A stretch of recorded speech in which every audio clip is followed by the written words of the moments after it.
Time flies when you're having fun. Welcome to the show. It's Outlaw Radio. Seems like I was just speaking with you all, but that was Monday. So if you haven't gone and watched the Monday show, please do so. It's on my Facebook page.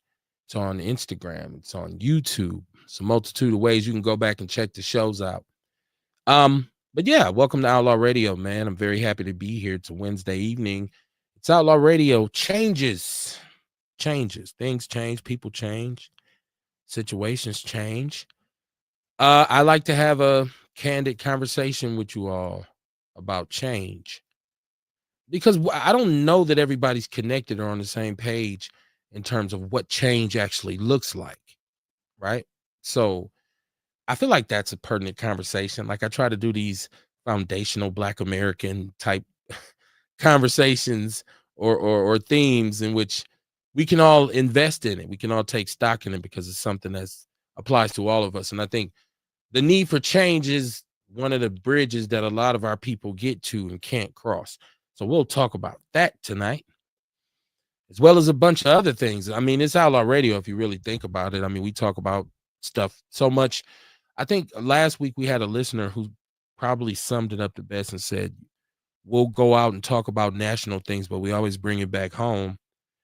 Home meaning the 414 here in Milwaukee, Wisconsin, where we live. So if you want to get involved in the show tonight, we have a phone number. The phone number is 262-202-5131. 262-202-5131. We got a chat room that pops. Normally the Outlaw family comes along, as they see fit. And we'll see that tonight. People will jump on the line. I always welcome new listeners, and that's why I ask if you're watching the show to share the show. Share it. Like, it's funny, like I have people on the show and we do these great interviews and we talk to these people and they leave and they never share the show on their platform. I'm not gonna say no names.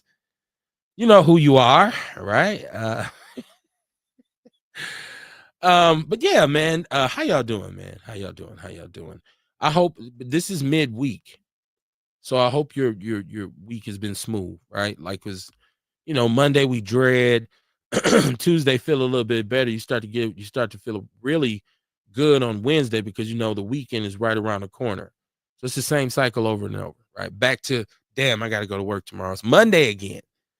So, but we gotta enjoy our time on this earth. It's very important that we find things to make us happy, man. Things that help us feel good. So that's what life is all about.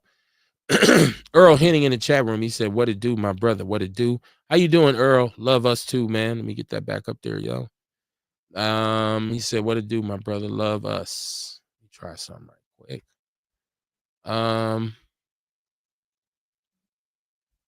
All right, so chat room is open, phone line is open. It's Outlaw Radio changes. Once again, first of all, I want to shout out my cousin. We call him Breon. His name is Breon, but you may know him on Facebook. It's Ashcott Jones. He actually has written and self-published his first book. It's called Your Mindset is Your Greatest Liability, right? And he and I had spoken about this book a long time ago. The lies that they told us. The lies, what does it say? Your mindset is your greatest liability. The lies they told. Okay. I've read a portion of this book. This book is dope, man. And what makes it great is when somebody can tell their story accurately, and sometimes it's a little bit too accurate, but it's real. But then it's multifaceted, right? So there's not the retelling of the story to glorify, but then to watch the journey. And he's saying mindset, right? So once again, changes. When we start talking about your mindset, for me, and I'm going to talk about what change means to me, and I think it has something to do with or a direct correlation to your mindset. And so he says the title of this book is Your Mindset is Your Greatest Liability. It can have you in some precarious situations, man. Y'all go, listen, Outlaw Family, y'all can pre-order my cousin's book right now. He even created a coupon for Outlaw Radio, 15% off on a pre-order. And it's on Amazon and whatnot. You know what I'm saying? So yeah, Cuz is dope, man. And what doesn't he do? Here's the funny part, right? Cuz actually designed the logo for the show. Right? He does clothes, he does some of everything, man. He's a dope young brother, man. So I want everybody to grab my cousin's book, man. Once again, the name of the book is Your Mindset is Your Greatest Liability. Okay. And it talks about what you can see versus what you are actually able to reach, right? And it kind of dictates your path. So the different influences, and he speaks, and this is my cousin, so it ain't like it ain't family. He speaks, and I think it speaks directly to my family in that there were so many influences that you encountered, from preachers, evangelists, pastors, to dope dealers, to pimps, to like our family covered the whole spectrum, right? Say from the rooted to the tooted, from the stem to the brim. Kamar, what's popping with you, man? How you doing tonight? I'm all right, man. I'm all right. Just cooling. You know what I'm saying? Happy to be here tonight. What's up? Outlaw Radio changes. Welcome to the show. Welcome to the show. Let's get it. Let's get it. All right. Earl Henning said 4-day weekend. Yes. Well, depending on if you got, it might just be a 3-day weekend for some of us, Earl, but yeah, it's gonna be an extended weekend. I'm gonna put fire to to a grill on Monday. I know that. I'm gonna, it's gonna be me and my son. My wife is gonna be on vacay. She's gonna be on holiday, so it's gonna be the boys. So we're gonna stay. What holiday coming up? Is it Memorial Day, y'all? Y'all tighten me up. Let me know if it's Memorial Day. I think it's Memorial Day, Kamar. But yeah, this is gonna be me and my son. So we're gonna steak and potato it off the grill. I'm gonna go do some big bloody ribeyes, some Flintstone steaks. You know what I mean? I'm gonna say that's why your back won't heal up, motherfucker. It's all good, man. Hey, the theme of the show is changes. I said in the beginning, think about this topic. Think about your life. What would you like to change? What can you change? Or do you need some help changing? What does change look like? It's gonna be all good tonight. Let me go to chat room. Let me go to the chat room. Dion Carter, my brother, he said, "Love you, bro. Keep it going. You know it's mutual, man." That's my man right there, Dion Carter, man. Good brother, man. and look, known him for 30 years now, right? That's time goes so fast, Kamar. It just flew by. Alicia Mullins, how you doing, Alicia? Alicia in the chat room. She said, "What up?" She said she need that information, sir, please. Yes, I will. Listen, just go. Like, there's posts. It's pinned on my page. Like his website. You can pre-order from there. And you get 15% off with the Outlaw code, the Outlaw coupon. He called it the Outlaw coupon code. So, yeah, man. And I read the first 2 chapters, and it starts out like it's these TV shows you see, right? The whole scenario, Power, and all these shows we watch now. That's TV shows. But this is real life. This is a real story that he's talking about. It's his life. Alicia said, "I need to know how to ask for help." Yeah, see, we can all recognize that there's some things that maybe could use some adjustment. And I don't know, sometimes our egos prevent us from even admitting that there's things we may need to still change. You know what I'm saying? Like that could be it right there. Your ego. Right. It could be your ego. Could be your ego. You never know, right? Because who's got that? You know what I'm saying? The ego is a motherfucker. Your ego is a hell of a drug. You know what I mean? Your ego gonna drive how you want people to perceive you. You know what I'm saying? Is your ego is how people look at you, how you feel like people feel you when you come around. So to that note, Kamar, I always feel like when it comes to ego, one of the biggest issues is it starts to become based on how people see you. Yeah. Or you worrying about what people think of you. Right. Putting out a certain image. Like, I have to look this way. I have to present myself. I have to act. I have to have this. it leads down the road to even being addicted to, I gotta have these material items. Hey, listen, right? yeah, All this kind of stuff. You know what I mean? You know, people used to call me Bull. You know what I mean? It started out in football, but you know what I mean? You tend to carry on a persona of what people call you because that is a perception. Yeah. You know what I'm saying? So it's like it's an image. Your name can turn into an image also. You know, I remember growing up, right? I had a couple homies named Dirt. You know what I mean? Now with a name like Dirt, you know what I'm saying? You already know you can't trust them. You know what I'm saying? But you know what I mean? So your name is big. You know what I mean? Your name carry energy, it hold weight. Mm-hmm. You know, your name even talk about, it's going to explain your personality, your real name. Okay, if you could come up to the Sherman Phoenix with Mr. Courtney there, and you could tell him your name, and he can tell you all about yourself, and it's amazing. I watch him do this shit all day. Okay. I mean, he asks people their name, and then let me see what I know about you. You know what I mean? It's cold, man. You know what I mean? And our traditionally our ancestors felt like you choose your name, you choose your parents before you even come. Your spirit does. You choose your parents because your parents help you on a journey that you got to go through. Whether they're going to wind up in your life or not, you know what I mean? That's part of your journey. But then another part of it is your name. You know what I mean? You choose your name. You don't know it. They don't know it, but somehow you choose your name and you tend to act that, tend to be that. Our ancestors even understood that. So they would give names as such. You know what I'm saying? They would give you a name like free, like something that means free spirit. Or, you know what I'm saying? So you would carry on that persona throughout your life, that image. So we're not that far away on this one because I look at it like I'm talking about, and I'm speaking me and you in terms of our perspective. Right. Because I feel like that's what genetics is.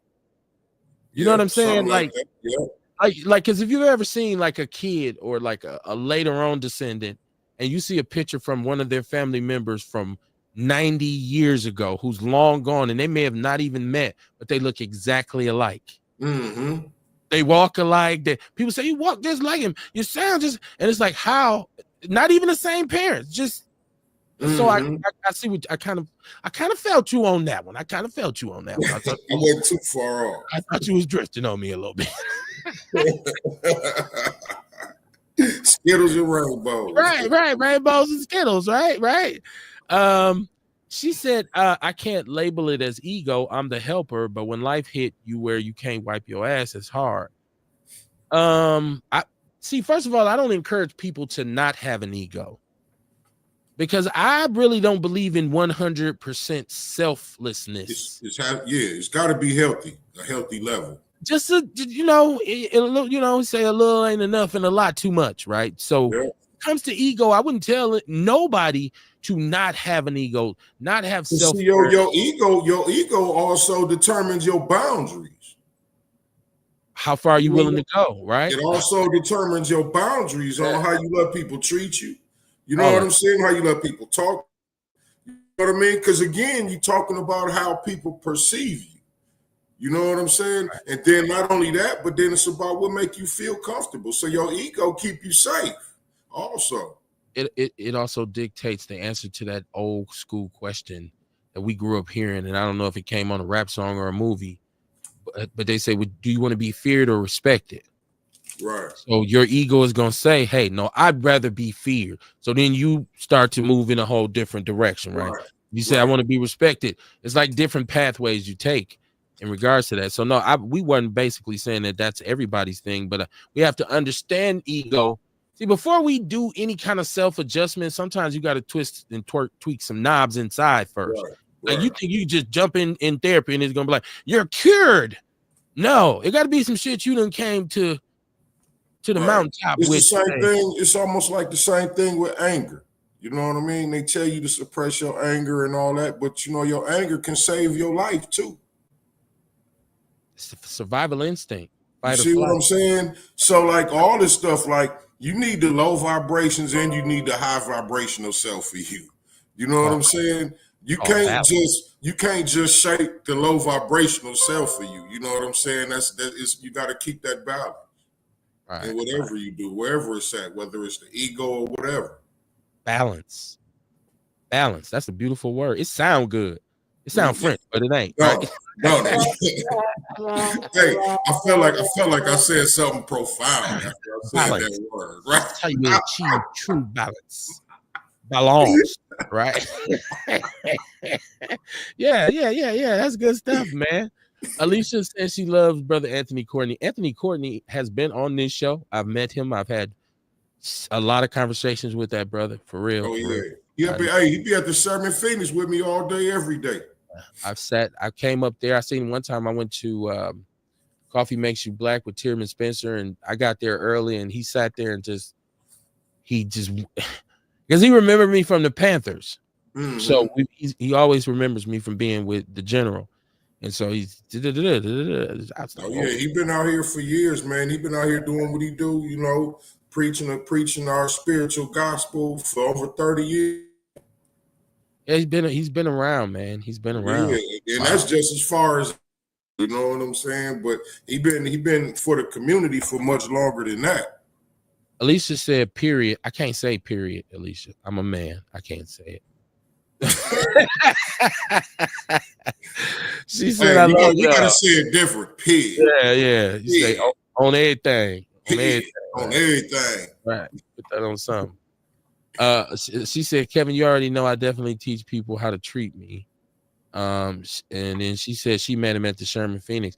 I used to work in Hillside with Alicia. And Alicia was about the people, right? For real. Like, people come into that office. she going to work right away. Like, you gonna go here, you gonna get this. I used to be like, damn. I kind of said, man, I gotta step mine up. She doing her thing. I'm talking about she going to get clothes for homeless people. We supposed to be job coaches. She knew where to get you. If you didn't have clothes for a job interview, she had a spot. she was going. I was like, okay. So shout out to Alicia Mullins. Once again, y'all please go to my Facebook page. If you're in the People's News Network, go and pre-order my cousin's book, Your Mind State is Your Greatest Liability. Man, it's a good read. I'm telling you, I read I said, whoa, this is what's up, right? You know, because you did your thing. You know, everybody gonna big up their family, and then you get the book and it be terrible, right? What we supposed to do? Right. What we supposed to do? No, but this is actually the next one might be a bestseller. Yeah, you know what I'm saying? We supposed to big our people up anyway. Yeah, man. Yeah. Check that out, man. But you know, I wanted to once again, when I talk about changes, because we so often get caught up, we start talking about our issues, and what you find is it just swirls out of control. It becomes a battle of ideologies. So many times, and I've experienced this here on my own platform, where we may be talking about something and we might be progressing towards an answer. And then somebody will either call in or make a comment, and it just ripples the water. All of a sudden, these motherfuckers yelling at each other, talking over each other, motherfuckers go to cussing at each other. Like, it just becomes dysfunctional. And so maybe I thought about it, like, maybe we don't talk about the changes that we need to make that would lead to solutions. Maybe. I mean, I'm really on a mission to try to create a situation where Black people can actually talk to Black people, like Black people.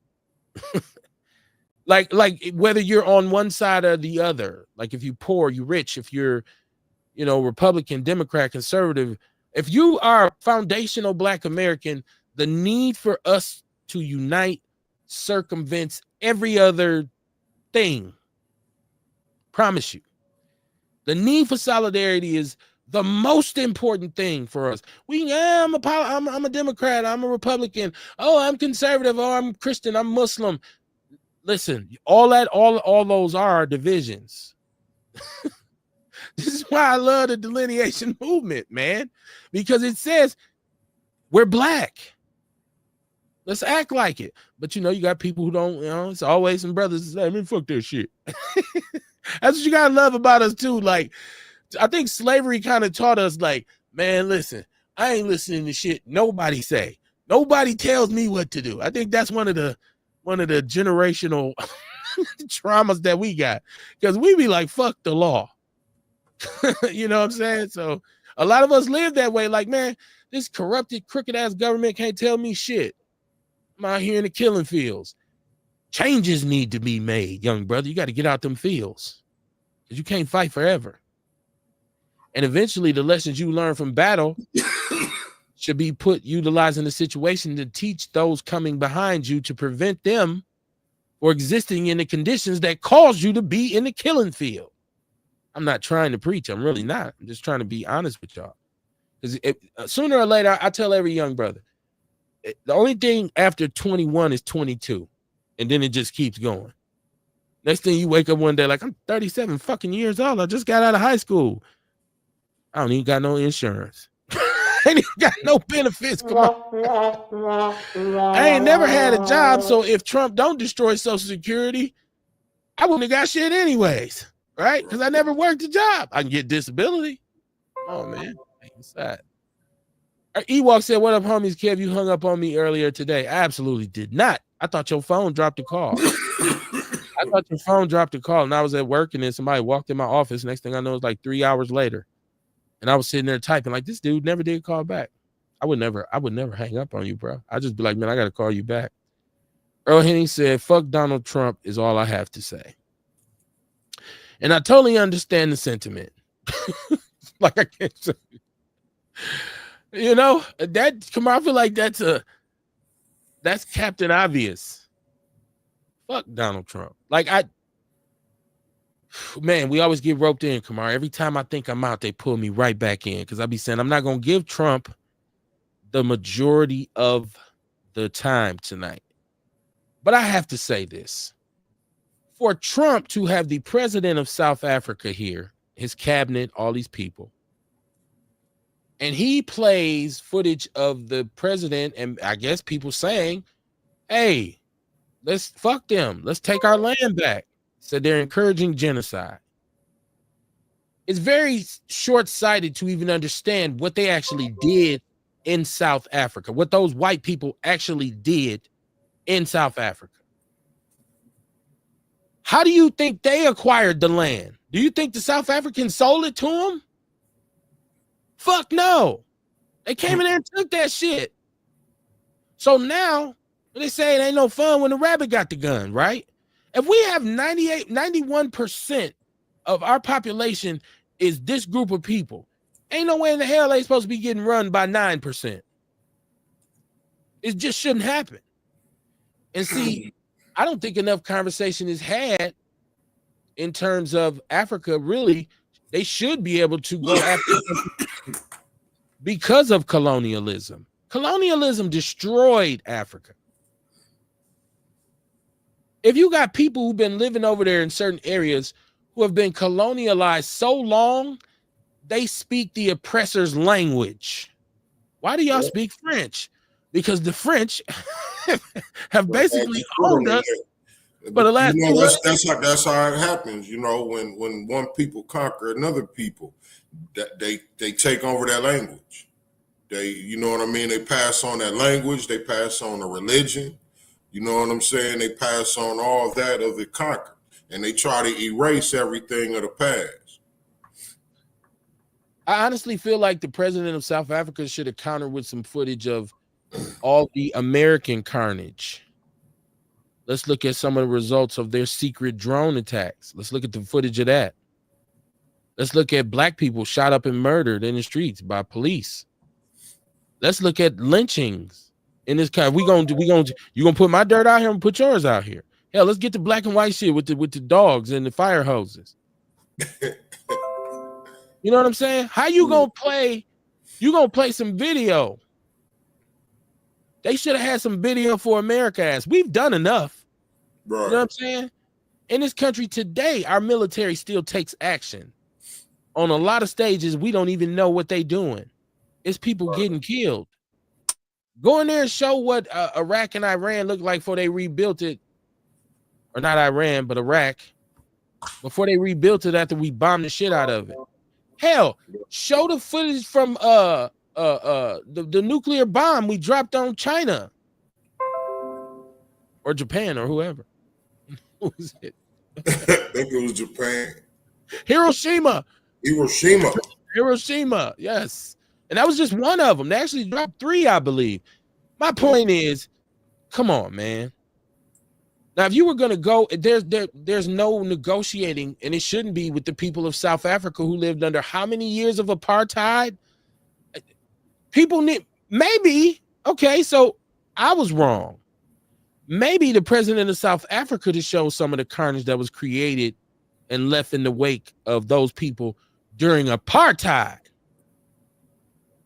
You didn't even have to show nothing against America. You say, oh, you mad about what we doing to them? Check this out.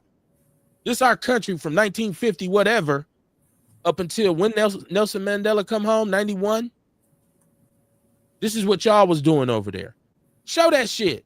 Come on, man. But that's what they try to present. Now, I haven't seen any response from the president of South Africa. But I feel like America should stay out their business. I really do. We do enough dirt, man. So I don't feel like America, it's the pot calling the kettle black, except for the people is really black. Well, they're not black, but they're African. They're not black, but they're African. I just have to make that I have to just say that. Come on. But yeah, it's Outlaw Radio Changes, man, on a Wednesday evening. 262-202-5131. I got the witch doctor here with me. Just chopping it up, man, running through the talking points. But when I looked at, and I'm a cynical person, so I'm very sarcastic. So I'm laughing, right? Like, and that's not to laugh at the people who have lost their lives in South Africa. But to me, as soon as Nelson Mandela got elected, if I was white, I'd have moved. Like, oh shit. I am out of here. Why are you still there in 2025 with a huge farm getting money and it's poverty all around you, but apartheid is gone? Man, you got to come up out of here, man. You got to come up out this crib, bro. What? You ain't leaving? I'll be back. I'll be back, Kamar. I'm just saying, it ain't the United States. You didn't do shit to help them during apartheid, so you shouldn't have shit to say about what they're doing right now. But they say keep that same energy. Use bottom line supporting them. You know what I'm saying? Like, what was the movement back in the days? Divest from South Africa, because there was so many American businesses and business people who did business with them in South Africa. So there was a movement to say, man, y'all stop. I remember, this is how old I am, Kamar. I remember the video. And the only reason I remember it is because Run DMC was in it. There was a bunch of rock bands, and the song's called Ain't Gonna Play Sun City. Sun City was a resort, a huge, luxurious resort in South Africa, the place called Sun City. They had come and straight taken this land from the natives and built this huge resort, and all of the rich and famous people would go over there, and people would do concerts there. So they made this rap song. Run DMC was on it. It was called Ain't Gonna Play Sun City. And that was at least 1984. So we talking 40 plus, and that's just my memory. So I just felt like America's hypocritical for even, and maybe Trump thought he was making a point. Some people might be like, oh my God, but just go and do your research. Go and look and see what they actually did in South Africa. Man, that's one thing, man, twisting that narrative, man. That's why, Kamar, I'm glad that we have this new black media in which you can actually get to the bottom of shit. Like, if you black, you say, no, that sounds bad. But then look up, go and just do your research on what actually happened in South Africa. And America didn't, oh, well, hey, shit ain't nothing we could do. But then they ran over there in Romania and Bucharest and all these, they went over there and helped them people, Croatia and all this shit. Remember, the army used to be everywhere and shit. Right. No. It's also why you should watch Black Hawk Down. Have you ever seen Black Hawk Down? Yeah, that was a cold movie. It's a cold movie. That was a cold movie, man. Yeah. They went up in there, them people wasn't fucking around. They wasn't fucking around. Shot their motherfucking ass right down in that badass helicopter. They thought they came through like the man. Is that an RP? Boom! Motherfucking hornet's nest. They flew into a hornet's nest. How the whole hood got rocket launchers? That's all. Straight up. Straight up.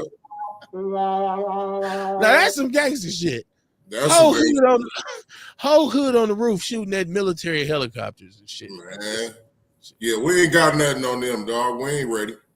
No, we ain't. It ain't because it ain't that serious. Like over there, they dealing with. See, we complain about things, we do, but they have some issues. Right? And talking about our niggas be getting mad and shit. Talking about what we ought to do. We gotta go to war. We gotta go to war. We gotta show them we ain't ready. Until and listen, first of all, I don't even want the day to come where RPGs is spread through the hood. I don't want that to happen because that's going to be a horrible situation. Because first of all, we're going to be shooting them at each other to test them out. It ain't going to be used against the military. By the time the military get here, we're going to be like, we out of rockets. How the fuck you out of rockets? Oh, I shot one off after the club the other night. So everybody came out the club and shot their rocket launchers in the air. It'd be some wild shit like that. But yeah, man. Oh, man, it's crazy. That's crazy. But yeah, changes, man. Like when we look at MPS, we look at City Hall, look at the housing authority, we start to talk about all these problems, but then I feel like we don't do a good enough job on saying what changes do we need to make, and maybe we do, but what changes do we need to make in order to straighten this out? So like we talked about MPS the other night, and we were saying, shout out to Ocean Shearer Dodd and the Crusaders who stay on the heels of MPS. You can say whatever you want, but you can't say they don't do that. But we talked about the new superintendent coming in, just changing shit. You know what I'm saying? Just oh no. Things are gonna be different now. And so we start to look downtown. And I don't know enough about how downtown actually works from this far, but I do feel like some changes need to be made. I do feel like leadership-wise, some changes need to be made because I feel like our leaders are just go along to get along. I don't feel like them represent the desire for any real change. Why do I say that? Because we have been dealing with the same problems. I'm finna be 50 years old. I would say I would go back to 10 years old to be aware, right? When I fully became aware of what was really going on around me in the community. So at least 39 years, this has been going on in my lifetime. Same problems, Kamar. Joblessness, crime, drug abuse, alcohol abuse, mental health, illiteracy. These are the same problems that we've always had in our community. You know what I'm saying? How is it that we have yet to come up with not one real solution for nothing? Want a solution? Why you say that? The people don't. I mean, the older people don't. They don't want a solution. That's why they ain't came up with nothing. And we ain't forcing the people to stand, forcing them to stand on nothing. Okay, but maybe they think what they're doing is the solution. That could be it too. That definitely could be it. Like, no, everybody. Because listen, everybody got a solution. Right. And everybody think their solution is the right solution. Until they find out it's not working. Now, a smart motherfucker, now when it's not working, a smart motherfucker gonna resort to another plan, another solution. Okay, I guess that's where I got stuck at, because if you look at things, you say, what we doing ain't working. Right. It's not working. Right. Listen. Anybody else got any solutions we can try? Well, we need to look for leaders who represent change. Right. Well, I'm speaking that from the present leader's mouth. Do anybody else got some solutions we should try? And if you don't, because what we doing, it ain't working. What we doing ain't working. Anybody else got some solutions we can take a look at? Well, not even that. If you ain't got none, take a look at. Goddamn. If you ain't got none, shut your ass up. That too. Then that part. Who you talking to? You know, get him out of here. You know what I mean? But the road to change is kind of clear. There's some trees, there's some rubbish removed, because when we talk about, okay, you're frustrated about MPS. There is a governing body for MPS, and there are elected officials. It's called the school board. The road to change will be going to that body, that governing body, demanding, saying, once again, if Dion's listening, I'm throwing the bargaining chip out here with my vote. We're not voting for you unless this is one of your things. And there should be more clarity on what they're doing. But I here we go. Once again, it's like, well, people won't show up to the meetings. And that's what Sister Di was saying the other night. And that is true, Kamar. It's just like I kept saying, and I don't know if you noticed this from the other night. You had a whole lot of smart people on the show, right? Mm-hmm. But I kept saying, I feel like one of the biggest problems and one of the biggest issues that MPS faces is a 50% truancy rate. You can dress the school up all you want and have it stock locked and loaded with the most modernist of technology, but teachers can't teach empty seats. So when I say that to somebody, okay, well, the funding, yeah, they mismanaged it. They misplaced money. Yeah, there's malfeasance. There's all kinds of things that happened, that occurred. But then we say, so best case scenario, we get this staffing situation together. We get this budget flowing smoothly. And we all show up the first day of school and there ain't no kids there. So I feel like that there should be way more focus placed, especially because at this very point, this correlates with a rise in youth crime. We have a youth crime epidemic here. I don't know how many people are really paying attention to the majority. Now, don't get me wrong. Old people acting the ass here too. We know that. And I thought the police chief, he made that clear in his last speech when he said it's not just young people, but it's a problem when it's so many young people. Don't nobody care about us old farts. Hey, man, he lived a good life. He was 50. 14, 15, triple shootings with multiple teenagers. That's an issue. These are the kids that should be in school, Kamar. And some of them are in the school. But there's a great majority of them who are just not going if it's a 50% truancy rate. So then what do? People say, somebody in the chat room did say, hey, we need to hold the parents more accountable and start to say it's going to be a legal issue if your child does not attend school. But I do believe that rule, that law is still on the books. After a certain amount of truancy, only reason I know is because I was a case manager for a program that through tabs that's what we did. They used to come see me when they done been in tabs 4 times, and that $600 ticket about to drop. You need to go see Mr. Barnes. Now I'm going to be your caseworker, and I'm going to work with you and your parents so that they don't have to pay this ticket by getting your ass back in school. And then we make a deal with the school, like, well, if he comes every day for 3 months, okay, if we do that, then you won't get a ticket. Now, I don't know if there's anybody out there in social services who's addressing that, right? But it's definitely needed in a place where you have a 50% truancy rate. And then we say, well, we should make school more comfortable for them. How? They already don't have no rules. They pretty much do what the fuck they want to do anyways. What are you going to do? Like, give everybody a remote control and just, a TV remote and have them walk around with a bunch of screens everywhere? There has to be structure and there has to be order. Students have to want to learn. It's very hard to teach somebody who don't want to learn. That's a classroom disruptor. You know what I'm saying? It's like, dude, hey, man, it's 5 people in here who want to hear this. I don't care if it's 15 of y'all who don't. I put all y'all asses out. But then they go out. Oh, I don't want to go to school because Mr. Barnes ain't going to let me in his class anyways. Now he on the block doing what he do.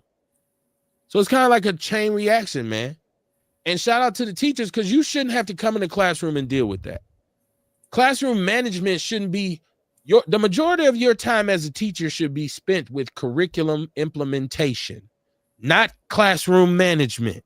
Right. And you can be a great teacher, but not a great classroom manager.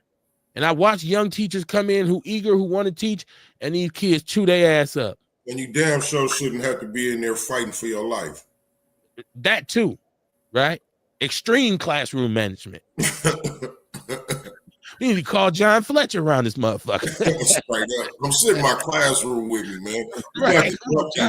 got to jump these niggas. Right. Like y'all to meet my friend, Mr. John Fletcher. Right. Of EPU, personal self-defense. Yeah, man. Who's this? Ian said, Kamar, you never text me back. Ian's trying I didn't know you text me. I ain't see it. He's a busy man. He's a busy man. He's a businessman. Right? But yeah, man. So I'm looking at it on a community level. Because every time I keep hearing people talk about, the community has to take more responsibility for what's going on with the crime. Like, we got to step, you got to step up. We got to hold these kids and, accountable. But I keep saying, in a place where you have so much vacant property, it only makes sense to have satellite police stations. Why is that not implemented? 7-10 officers here. 7-10 officers here. Linked to the precinct. So that only makes sense, Kamar. Now in the community, will say, but Kev, we don't want to be over policed, and it will be over policing, and you don't want the violence either, right? Maybe y'all need to start regulating, so they say, hey, no need for us to have this shit over here now. Hell, we just wasting money now. We can figure that out. You know what I'm saying? That'll be a code. Man, you take this city. We're talking about a area. Talking about an area. And didn't they used to do that though? I don't know if they still do, but I remember they used to pop up with houses on different blocks, and it'd be like a little small command center. We never had one in my neighborhood. It was the precinct. That's where you went. No, they wasn't in all the neighborhoods. Okay. They wasn't in all the neighborhoods. It was just some of them. You know what I'm saying? You go, like, I'm trying to remember where it was one specific. It was so many years ago, man. This was back when I was in all that shit, right? Okay. But I remember they used to have like houses. They're spread out in the city and shit. They wasn't everywhere, just the worst neighborhoods. In Midtown, they had a police station there for, I don't know. They had one there too, yeah. But something like that with a little bit bigger. So, I mean, and black people, I love y'all to death, man. So just come on, just hit me with Kev. Fuck that. We don't want the police in there. Okay, so then what you gonna do? Changes. See, Kamar, this is where we run into that at when you want to make change, and there's people who say, nah. Right. We ain't gonna do that. I mean, if you start doing that, then you can potentially have police cars in position at busy intersections, at dangerous intersections, because you got the satellite station right here, right? And so most criminals, when they see the police, they're gonna move around. Like, man, it'd be too many police out there, man. I'm not finna. And those who don't, they keep doing what they doing. You know what we need to do with them. Right. We need to lock their ass up. And my mama say, you a big hog to slop. That's what she told you. Think you a big hog to slop, right? You a big shot. They got something for your ass, right? Okay, ma. Okay. Let me see. He said, I was wondering what's the name of your business because I want to do some videos showcasing black companies. Well, y'all should be able to inbox from here. All you got to do is go to his joint. Right? Yeah. It's the House of Vitality. Are y'all friends? Are y'all friends on Facebook? I don't know. I think I just accepted a friend request from me. Okay. I remember that, and I'm pretty sure I did that. I'm just not familiar with the text message just yet. Okay. He said, Kev, you are 100% on point. Well, I just feel like even with MPS, there needs to be a department of MPS that is strictly dedicated to the community, meaning home visits, meaning checkups, check-ins. You know, a lot of these kids, you get to the middle of the year and you try to call home because you got a problem. The number ain't the same. Like you got to update your emergency contact number. Like there has to be some connection between home and school, even if it's kids who are struggling, right? Kids who are struggling. If you are identified through testing and your literacy levels are low, there should be required programming for you. Or at least do your best to let the parents know. That way they can't wait until you're in 10th grade and be like, MPS and do their job. I didn't even know. Yes, you did. You've been getting these letters since he was 5, saying he's reading below level. You know what I'm saying? Like sometimes it takes a little bit of enforcement to create accountability. I know a lot of black people won't agree with me. I know they won't. He said, thank you, brothers. Appreciate you, ENC Jordan. Kerry Walker Jones said, do they still give police free rent to live in the projects? I don't know. Do they? Mariah Johnson said that's something else, that's another option. And I'm not okay. I'm not talking about undercovers. I don't know if we're talking. I'm not talking about having a bunch of they live in this house, but it's no. I'm saying a police station. Right. But I mean, I'm just saying, but that's another option too, to have officers living in the community, because that was something we used to know too. Like, hey, look, the police live right there, dog. Okay. Well, you know what I'm saying? The police live right there. We ain't going over there. We ain't gonna be fucking around over there too much. And but I remember that. No matter how much people want to resist it, you absolutely have to bring back residency requirements. Yeah. You got to bring that back. It's very hard from someone from Ashwaubenon to come down here and think they finna be a cop. You about to see some things, boy. You about to see some shit. It ain't, once again, man, changes. I guess that's my whole point. You know what I mean? Like, we should be going through a microscope in all of the challenging factors right now and saying, okay, let's really sit. I ain't talking about doing a community brainstorming. And I've never been to one, Kamar, but I think that's way too many heads to have together to do brainstorming. Because what that sounds like to me is I'm going to go somewhere and it's going to be about 5-6 dudes that's going to tell me what I need to do. That don't sound like brainstorming to me. No, that sound like everybody. That sound like everybody pushing their ideas off on me. Right. So it's Shark Tank. Right. You know, passing out flyers and coupons and, hey man, come to this person, come to that, and hey, I'm just, hey brother, I got a financing service. Like, I mean, that's cool. You're a vendor, but maybe you shouldn't call it a brainstorming. Maybe call it a conference, a community conference or something. Right. You know, when you say brainstorming, you're talking about a think tank of people getting together and really coming up with ideas that's based on research, based on scientific understanding. All these kinds of factors play in. And then people say, okay, let's pool it and let's reduce it and get it to one thing. It's hard as hell to do that when you got 50 people, especially 50 black people. And don't let 15 of them be old. I've been here 75 years. I've worked at Alice Thomas for 55 years. I started when I was 5 years old. And I bought my house. Right. I bought my house in 1967. Like, you might as well just say, oh shit, this is gonna take a while. You can't tell him nothing. Nothing. You know what I'm saying? And these boy ride up and down the street in goddamn cars with that loud ass music, they're smoking that reefer. Like he wants nothing to do with this community anymore. I stay inside. I lock all my doors. I got security. Yes. You know, yeah, but he came to the brainstorm to me to get his off.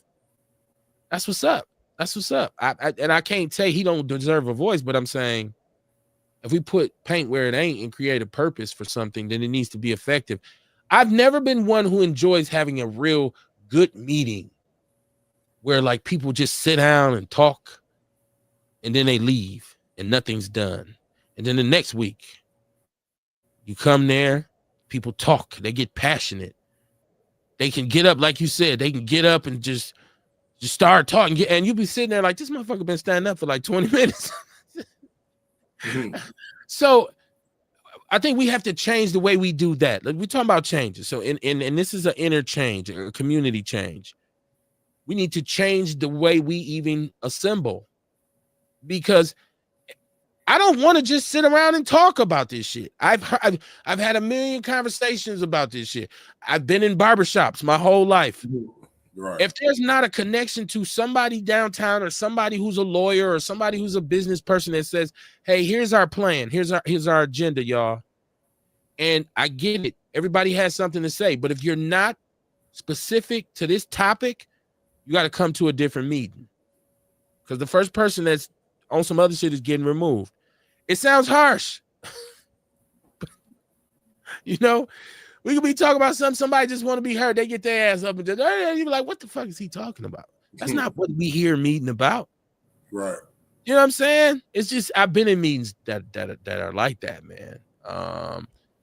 And Mariah said they did. It's a bunch in North Lawn, a few sheriffs too. They do, she said. Dion, what it do, man? He said Outlaw family. Vince Tony, what it do, man? What it do? It's Outlaw Radio, man. Changes, man. Changes. And I asked this question too because, man, it's some real vitriol out there coming off our sisters towards us as black men. You know what I'm saying? And vice versa, man. It's for real, Kamar.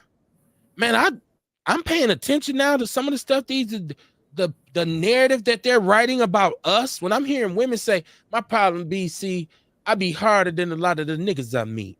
Really? Do you hang out in a gay club? Are we really that soft out here, Kamar, where most women It ain't we, that's the mother cats. I said ain't no we, bro. Oh man, that's what's up, man. Happily at home with my woman. Yeah, but I'm saying, okay, I say we collectively because I don't like to say y'all, you know what I mean? Like Yeah, I know. I just had to put that out there. I feel you. Because that's my thing. Come on, when I'm reading a lot of this stuff, I'm saying, well, that ain't me. Right. That ain't none of my homeboys that I know. That ain't how the dudes was who raised me, like my OGs. Like, where are you meeting these niggas from? I mean, where are they from, I should say? How is it? You know what? I don't understand. And it's probably because I'm getting old. If you are a beautiful, intelligent, articulate, self-loving, self-respecting sister, if you are really that, you're probably not single. You probably got a man. And you probably got one that treats you damn good.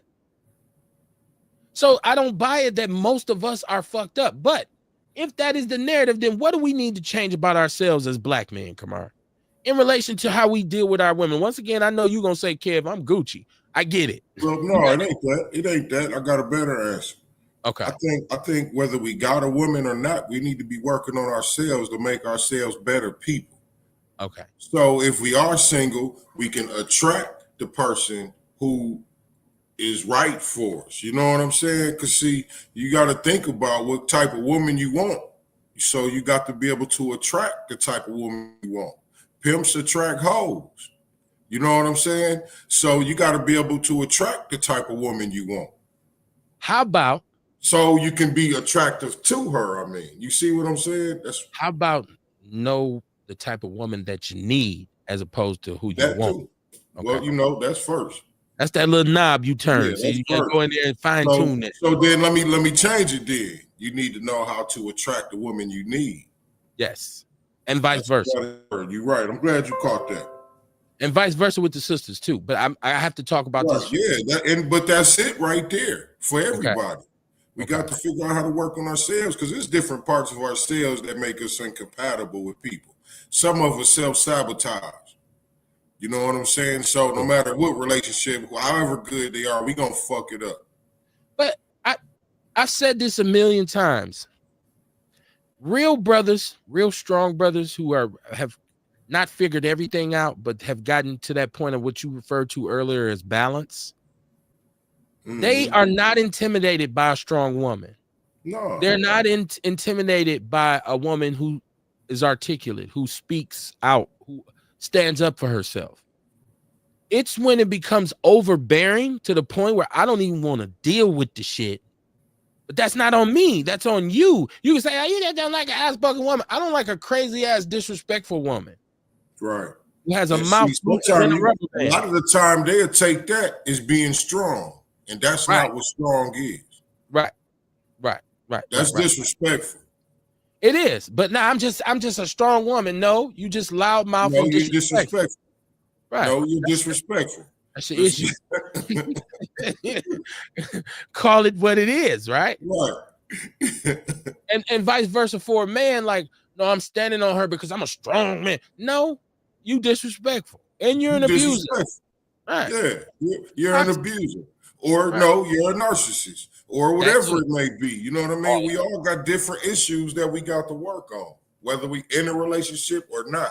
Because if you're in a relationship, you need to be fixing this shit before they get tired of your motherfucking ass. Or sometimes a person may love you so much that they allow you to corrupt them. And then it becomes even worse. And then it becomes a codependent relationship, right? This is Puffy and Cassie. A codependence of toxicity. Ooh, shit. Bars, right? Bars. Vince Tony said the community brainstorming with David Crowley and Judge Ashley. It was not brainstorming. They had already planned to build a new courthouse. They were just there selling their idea.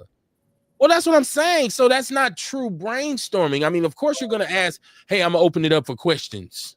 That's not brainstorming. And what you had said about the one thing that said, see, if I'm at one of these,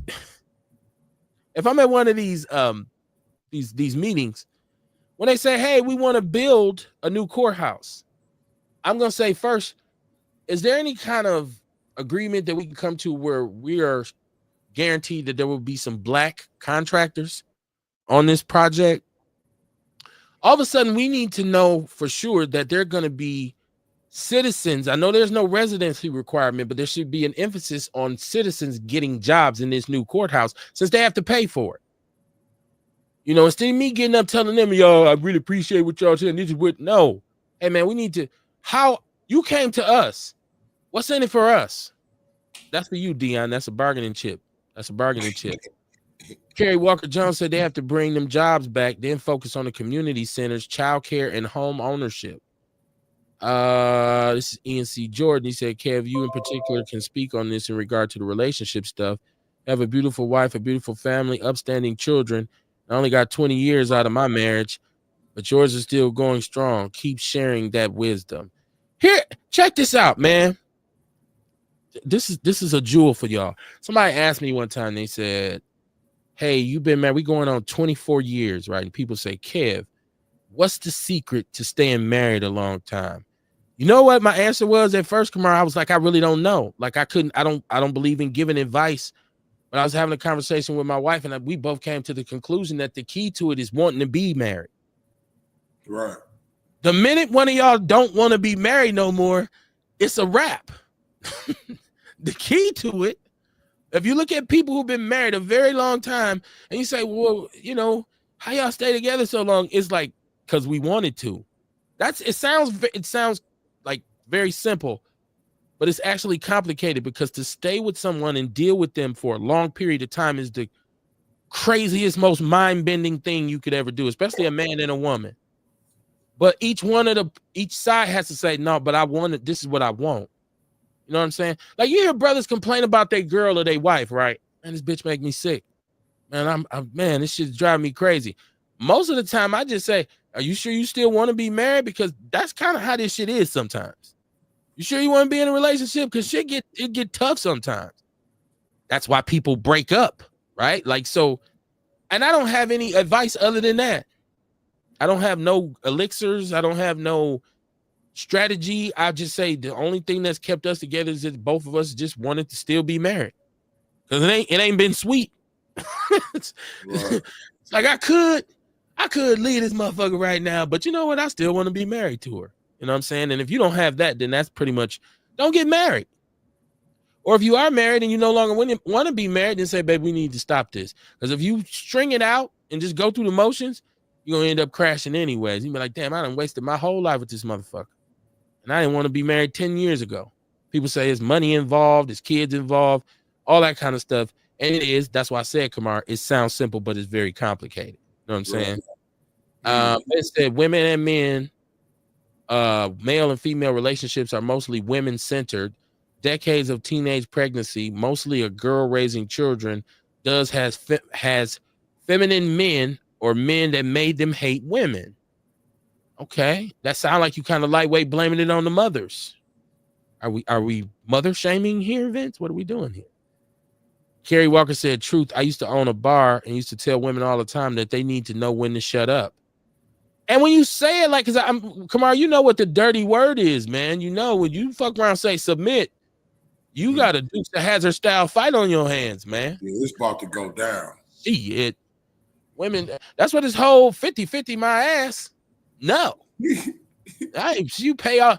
I do this, that, and the third. If you just pay out, now you know what? Some of that shit you ain't got to do. Come on, I need for you to get a job. All the brother really expect is some food now and then. All that. This ain't 1955. This is not Leave It to Beaver. No, she worked. You know what I'm saying? So changes in our mentality. Remember a couple years ago when they came out with this whole toxic masculinity and all this shit, and basically said the men who raised us in our generation are the most horriblest because we're chauvinistic, we're misogynistic. You know what I mean? It's just that, and there's a lot of women who be on guard for that. Like, I ain't gonna get with no man that I gotta ask to do nothing. Out of respect for your man, you should confer with him before you make a big decision. Right. There's no way, and vice versa. Once again, there's no way as a man's woman you should just get up and walk out the house and leave and be gone, and he can't say shit. You should be saying, hey, baby, I wanted to go, da, da, da, da. What if he has some special plan?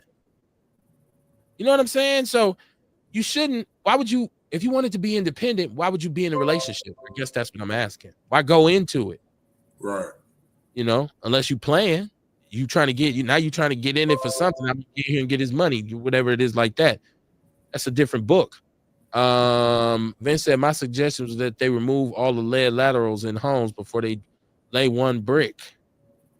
Is that what you said at the brainstorming? What did they say to that? What did they say to that, Vince?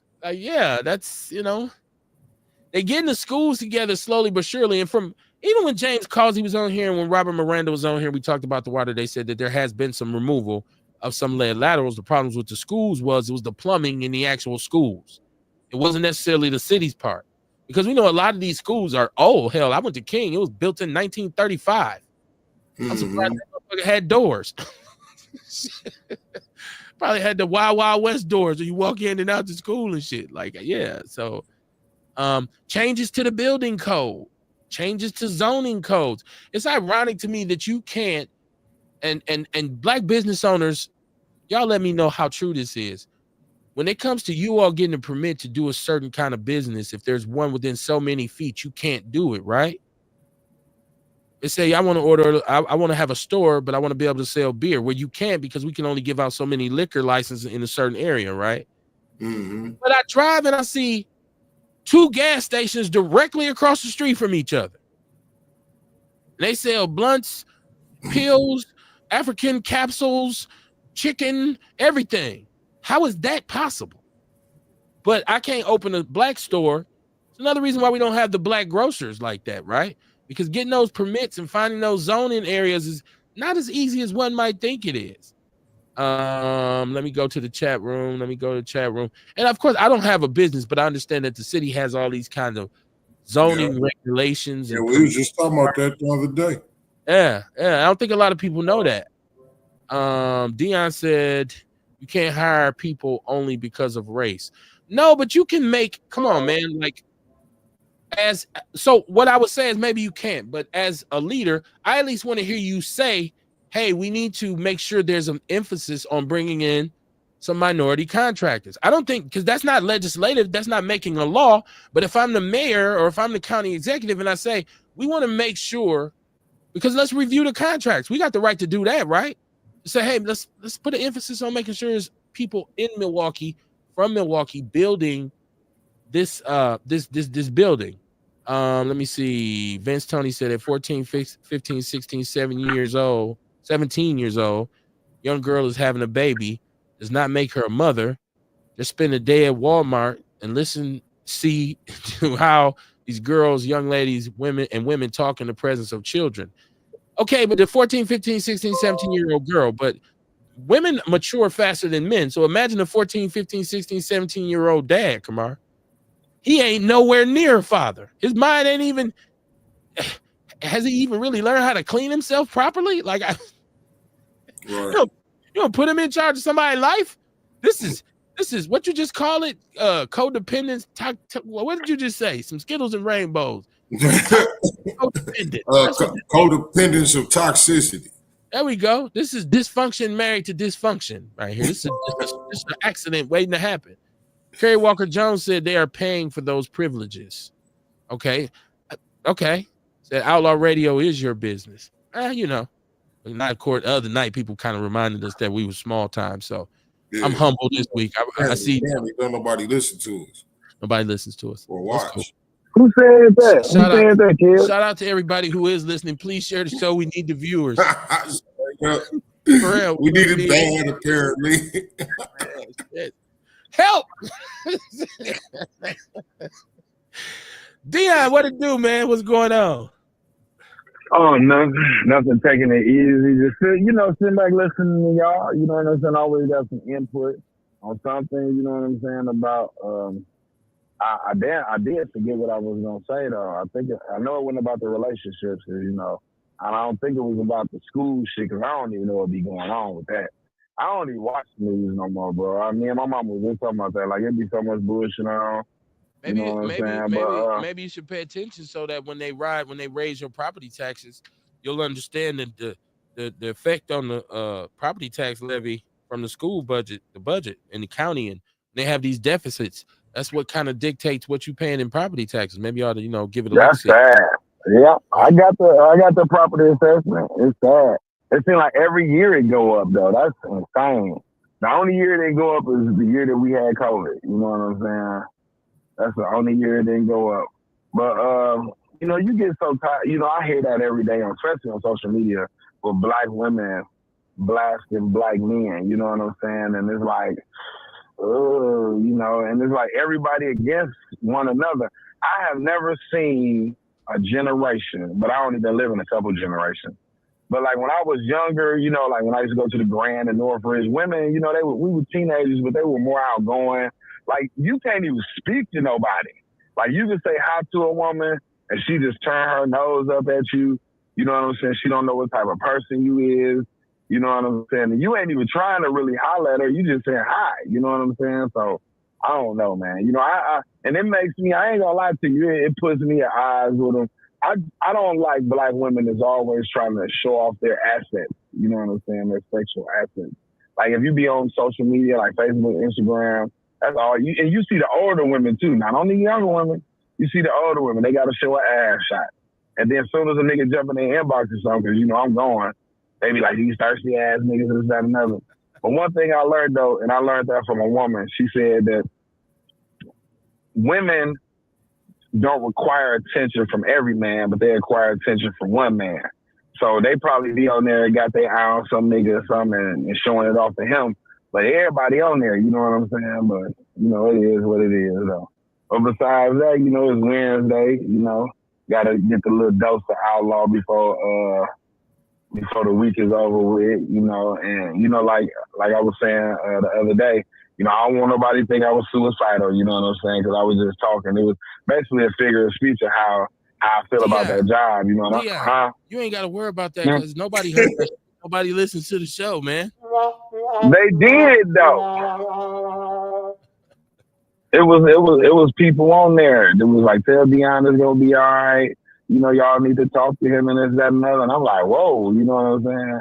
And then, like my guy said, I shouldn't have said that on, the air like that because the motherfucker could have came and they could have came and got me. And I would have been in all type of trouble trying to prove I ain't suicidal. Because when you say you going to kill yourself, boy, them white folks ain't playing. They trying to come get you. And you going to go through hell trying to prove that you wasn't. But I'm going to listen to you. I'm going to meet you because I'm at Fatty Patty getting me a burger real quick. you know, I got to clog these arteries up. But I'm just saying that not to be serious. Now I don't want to have no they're heart still gonna attack. be worried about you. Now they're gonna be worried about you even more. Like, he over there trying to kill himself. Somebody help Dion. Put your Cash App up so they can donate to it, so people save Dion fund. Right? Let's go. The 5 people they can that's come listening. keep me company though. I'll be a little lonely. I need some. Be I need careful some lady now. company though. Oh, okay, I was gonna say, be careful. You have somebody showing up at the door. Is Dion here? Like, what the fuck? Heard you was company. You ain't laughing at all at that shit. Like, that shit is not funny. All right, man. You know, it's cool, man. We know you. I muted you. I told you I'm at the restaurant. It's a good thing. Thank you. I appreciate it. It's a good thing. You know, last time you hung up on me. Everybody I can still hear you. How come somebody always accusing me of hanging up on them, Kamar? Have you noticed a common denominator? No, because I know it was a lot of noise in the background and shit. I don't be tripping about that shit. You know, I probably muted you. I probably didn't hang up on you. Oh yeah. You know, when they get close to about 9:15, you know, I start getting sleepy because what time I got to get up here? Right. Shit. What you getting up at 4:00 in the morning? Let's see. ENC Jordan said, I feel so bad I couldn't work with you on the sports thing. I was going through the downs. She was scheduled when we were supposed to be on. What we talking about? Going through the downs. I missed that point, Ian. What do you mean he's going through the downs? She was scheduled when we were supposed to be on. Vince says, what's your point? 9 times out of the 10, the judicial system won't place the child with the female. Wait, hold on, I messed that up. 9 times out of 10, the judicial system places the child with the female, not the male. Said Mariah Johnson, what's your point? 9 times out of 10, the judicial system places. Okay.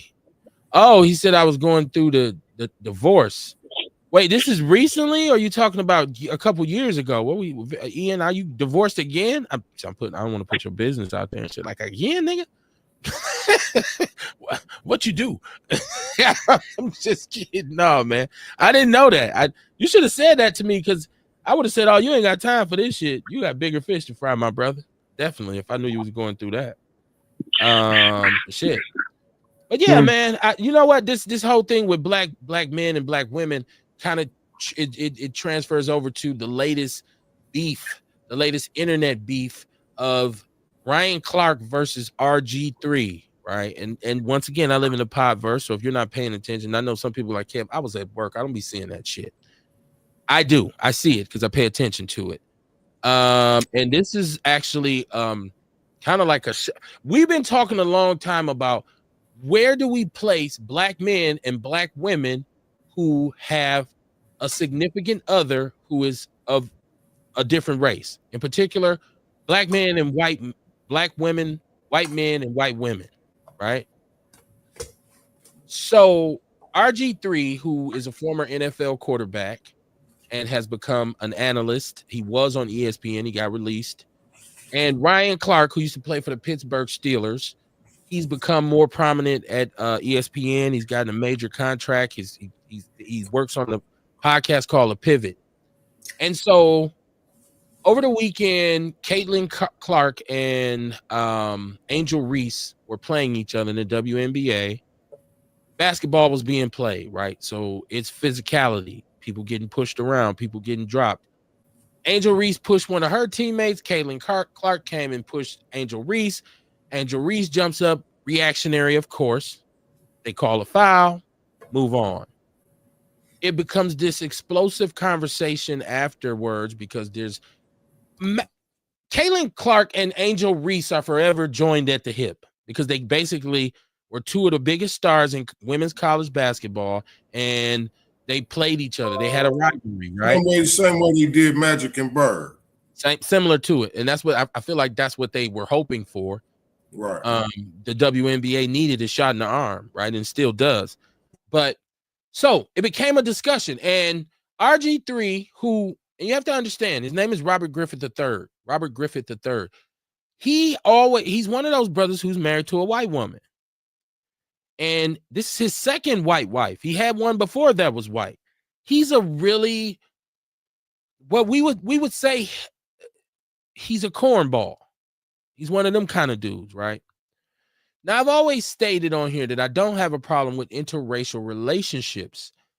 If you love your significant other because you love them, not because you have a preference for white over black. That when it comes to interracial relationships, I just feel like if you get a white girl, you get a white girl. But if you get a white girl because you envy white people so much, and now you feel like yours is the greatest thing on earth and black women ain't shit, then I have a problem for it. Or black men ain't shit. I got me a white man girl. Psh, I don't have no problems no more. Bullshit. You're going to have some problems.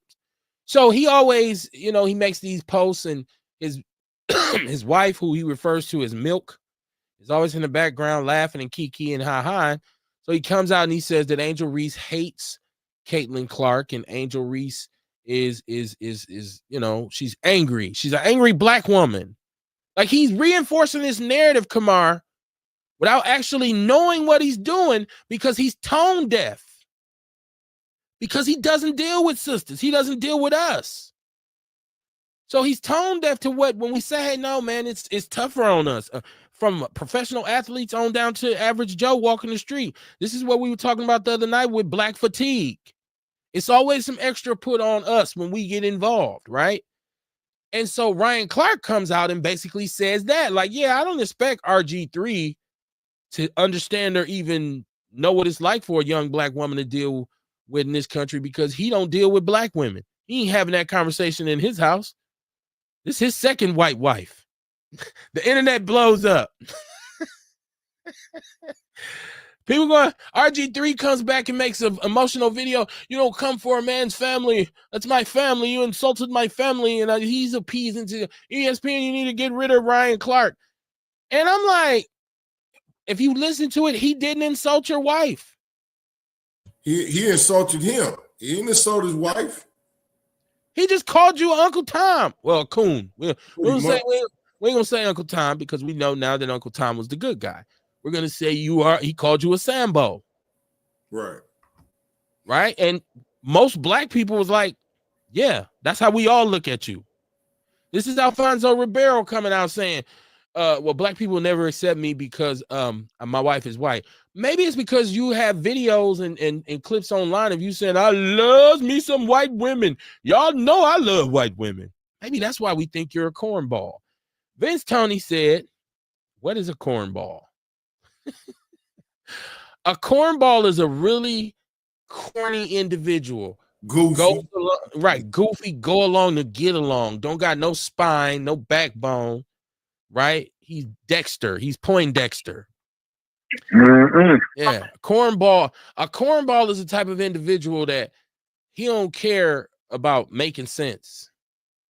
He has his own little world he lives in, and it's just like, and he says all kinds of shit that makes no sense and has no end or no beginning. You're corny, man. Shut your ass up. You out here. He spends most of his time or her time regurgitating what other people said. You trying to sound slick. You trying to speak in the latest slang. You trying to dress a certain way. You corny. You're a cornball. And you ain't legitimate. You faking the funk, as we say. Let's see. He said, this is Ian. He said, when were we supposed to do the sports thing? I don't remember, because I did the Big Black Sports Show with my boy Tank, Larry Perdue, at first for about almost a year, and then I stopped because his schedule conflicted, and then it's just been sitting. That might have been 2 years ago. That might have been 3 years ago, Ian, when we were supposed to do it. But you kept it 100. You said you didn't have, it was a conflict with your time.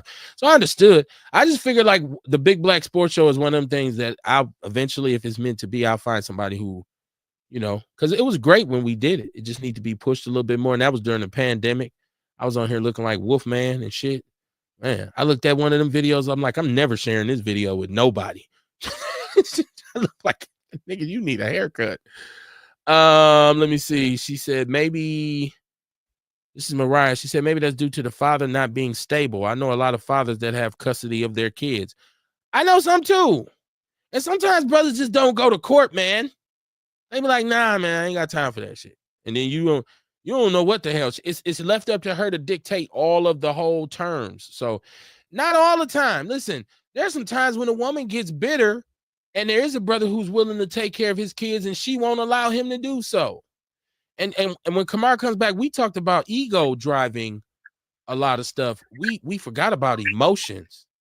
Good God. Right, but you know what though? Emotions are crazy. But you know what though, Kev? I don't know, man. You know, I was listening to someone, Eric Michael Dyson, and I excused that he was trying to get in Nancy Mace or whatever. And they was talking about Brother Malcolm. I'm gonna be honest with you, I don't want white help. I'm just real to me because I don't feel like it's genuine. You know, and when people like RG3 and other people integrate into white society, I feel like that water us down, make us lukewarm, and make our plight it be a joke. They don't take it seriously because they use one individual and try to have him as everybody. You feel what I'm saying though? What's like all the one guy made it, you know. What's white help? Explain. I missed that. What's white help? And first of all, shout out to JC Terry. When white people feel like, well, what can we do? What can we do with you guys? Can we help you? You know, we know racism exists, and you guys had an unfair. You know, I don't want to hear that shit. You know what I'm saying? Like on the real, like I don't be wanting to hear that. Wait, hold on. Say that again. Now, white help is what? When white people feel like they can like try to help the movement, when they could try to, you know, what can they do? Like when the white girl, remember when she asked Malcolm, well, what can I do? You know what I'm saying? He was like, nothing. And white people feel like they can relate to what's going on, when they could try to be advocates for us. You know what I'm saying? Because and go out and speak to the white masses. You know what I'm saying? Okay, so explain this to me. Right now, if I'm in need in the community, define me what would be white help. It depends what you're doing. So okay, you said you qualify for what loan to help you get your house? FHA. Okay, was that white help? Did that come from some black people, or where did that come from? No, that was the federal government. But the federal government came up. Who runs the federal government though?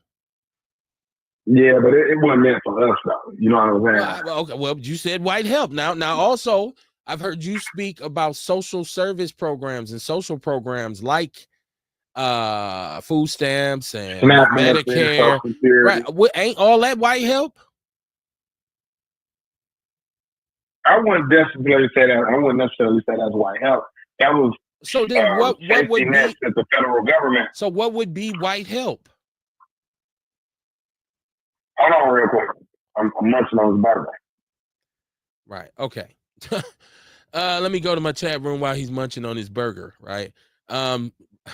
JC Terry in the house. Rock. He said, "Rock in the motherfucker." What up, Rock? Stop answering the questions to bite the burger, man. Well, he's hungry, man. Mid conversation, right? Oh, apparently we're not. He's not. We are. He's eating. Ain't nobody watching us. No way. Francis, hold on. I'm reading the chat room now. You gonna get you some more burger. Francis Power says this guy wants success, but only on your terms. And then Francis Powers again says, "What the hell do you want from Whitey?" I don't know the context. I'm not understanding the question or the context of the question. Is this sarcasm or is this really a question? Like, what do we want from white people? I don't know. I need to know what how is this question being asked? I can never tell through the chat room. Ewok said, black men who think they're on another level because they have money and a white woman are delusional and despicable. He said, I have zero love for them. If you got a white bitch, cool. Just had a bitch and be quiet. We ain't listening to none of your sellout ass talking. I love my Outlaw supporters, man. I love the family, man. JC Terry said, Coons. Francis Power said, this is ignorant guy on the phone. The federal government is great. Yet do you pay any taxes? Okay, he's going at Dion. Actually he does. He works like 3 jobs. Hey, property taxes. Yeah, I don't even listen to silly motherfuckers like that. But anyway, though, so basically, it's like, say, if a white person came to you, like, Kev, I really like your show, and I want to promote it. I want to help you promote it and stuff like that. You know what I'm saying? So that's what I mean by individual white people or group of white people coming to black people trying to help us push our narrative. You know what I'm saying? My opinion, doesn't feel like it's genuine. It's almost like when they had those, what do they call those missionaries going over there to Africa to help the black people and end up enslaving them and all type of shit. I just don't feel like white people are genuine in things that they do at times. You know, maybe they are. This is my opinion and how I feel. But I just don't feel. It's entirely your opinion, and you're right. You have the right to it. I just don't understand how you could. I feel like, so if I go to a white-owned bank and I say, hey, I'm trying to get a mortgage, and they say, here, we're going to give you a 30-year loan for your property. What's the difference in me taking money from those white people as opposed to if it was just one white person who said, hey, you need a house, I'll loan you the money? Well, I don't understand the difference. I don't know how one's white help and one's just help. I thought help was just help. Because black people usually don't dictate the help anyways. We usually have to get funding from somewhere. So even if it comes from a black person, you have to say, hey, who you get this grant through? Or how did you fund this shit? Or else he stole it. And he's now handing it to you. You know what I'm saying? Mariah Johnson said, Vince G. Tony, I never said that there were I never said that they were. CPS also fails our children too. Every day. She said, I work in the school system and drive kids to school. I'm a mandated reporter, and CPS don't do shit for our children the majority of the time. I have many calls that have been unanswered and not followed up on. Okay. Cuz ain't playing. She like, nah, I'm a pop mine. JC said, fuck a Burger King eating nigga, man. I just had some Burger King the other day, man. Damn, Rock, come on, man. He said, no white person is genuine. What the fuck? Francis Powers, are you white? Or is this RG3 calling in? Represent, man. Represent. Like we say you have the right to your opinion. Just don't disrespect the platform. Especially when we get ready to have tense conversations like that. Anytime black and white is involved. And Dion he speaks to being anti-white all the time. Like he feels a certain way about white people. And a lot of brothers and sisters do. I don't hate all white people. I hate white people who hate me. You know what I'm saying, Kamar? Like, I don't got no problem with no white person except for the white people that don't like black people. So that's how I look at it. It ain't my business how nobody else feel about me. That too. That's their problem. They got to learn how to live with that, not me. I mean, yeah. But the problem come when it's coming from the other side. You know what I'm saying? Because see, they got a problem with it. They know you know what I'm saying, and a lot of the time we got ample reason to not like them. Right, no doubt. You know what I'm saying? And they play that cognitive dissonance game where it's like they act like or want to act like the shit that we ain't got no reason. The shit that we mad about don't happen. We making it up. You know what I'm saying? Yeah. The shit we have to go through every day don't happen. You know what I'm saying? So I and in the interest don't pay him no attention. Just don't pay him no attention. In the interest of people really gaining an understanding, I say this all the time. Like I don't hate people in general, right? Like if somebody has a problem with me or they're a threat to me, then it can develop into hate. But I just feel like when it comes to white people, I don't trust them, but I don't hate them. Is that a good way to say it? Like naturally my antennas go up if I'm in an area and it's all white people. Or if, a certain white person comes around, even when they come into our areas, my antennas go up because I'm like, well, what is this about? Hey, and we feel like that about some black people. Absolutely. That's a great ass point.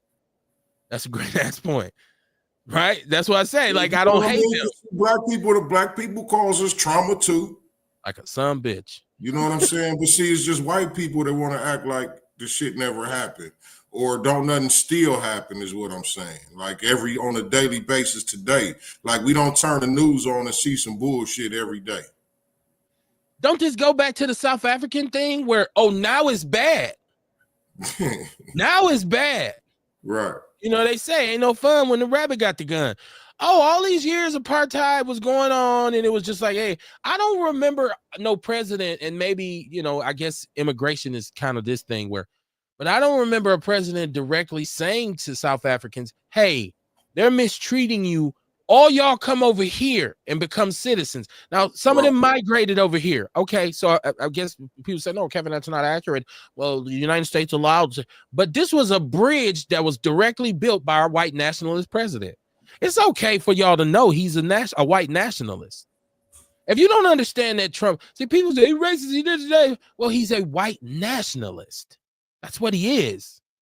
You know what I mean? Like, so he's moving along a white nationalist agenda. Look at it. How can you argue with that?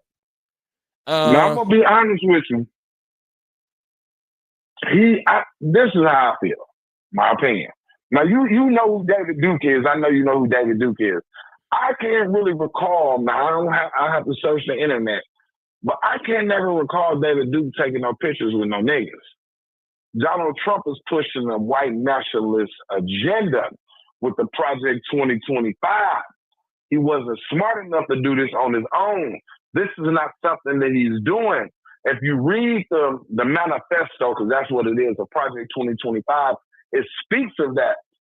I don't think this man, Donald J. Trump, sat in his office alone without the Heritage Foundation and put this together. I just don't. Now, maybe he did, but I don't think that. You understand? Because I go back. Like I said, I ain't never seen too much David Duke. Now, maybe David Duke do got some pictures of black people. I don't know. But Donald Trump, if he, I just think he wouldn't been took pictures with Don King, Mike, and even though they might be silly, but those were like, and you know, Don King was like a personal friend of his, you know, back in the days. Now, I don't know if they still buddy, but you know what I'm saying? So that's why I just don't think. Somebody made the point that both times Jesse Jackson ran for president, in 84 and 88, Trump was the major contributor to his campaign, right? They say couldn't be racist. Francis Power says whoever on that phone is racist as heck. That's Dion. JC Terry in the chat room, he said he hate him. He said, fuck that. He said he hate everyone. Rock hates everybody, right? Not just white people, or everybody. Ian said, JC Terry, stop that, homie. We better than these ignorant people. JC Terry says, BU, they nigga, my niggas understand. Okay. Now, Ian, you said he is a racist. You talking about Trump. Okay. But you're a Republican though, right? Like, so we have Orlando, or you identified as a Republican. I think you might have jumped the barrel or jumped the fence when Trump came along. I don't know. But we have Orlando on the show all the time, and he's a black Democrat. So you two might be on opposite ends of the spectrum. Hold on, let's see. Ernest says, see, Dion is right. Trump can't get away with having a white agenda, whereas if Obama would have even thought to himself he had a black agenda, he would have never become president. I feel like Obama was proactive in not having one. Wasn't he? He came out early and said, nah, that ain't gonna happen. You know what I mean? Like, some people refer to him as a Zionist. I don't know if you all know what a Zionist is. Y'all should go look that up. Because he surely participated in other agendas. The gay agenda. The Israel agenda. Yeah, so he said no black agenda, but he said, but this different. So shout out to Obama, man, right? Hope, right? He said change, right? That's what he was saying. And I remember very vividly that when after the first term, when he came back to run again, and they're saying change, I said, y'all know what change stand for? And they said, what? I said, come help a nigga get elected. So, because it really wasn't about him doing nothing for us, man. It was just, hey, man, y'all come on, vote for me. Come help a nigga get elected. That's change. Let me see. And you're right. This was allowed to happen. Once again, the unique thing about this is not only did white people vote for Trump, Black people and Latinos and white women voted for Trump. White dudes standing around like, you can't put all this shit on us, right? It wasn't just us. But he was elected. He didn't take over. He didn't rush to office. They tried. His coup didn't work. He was voted in.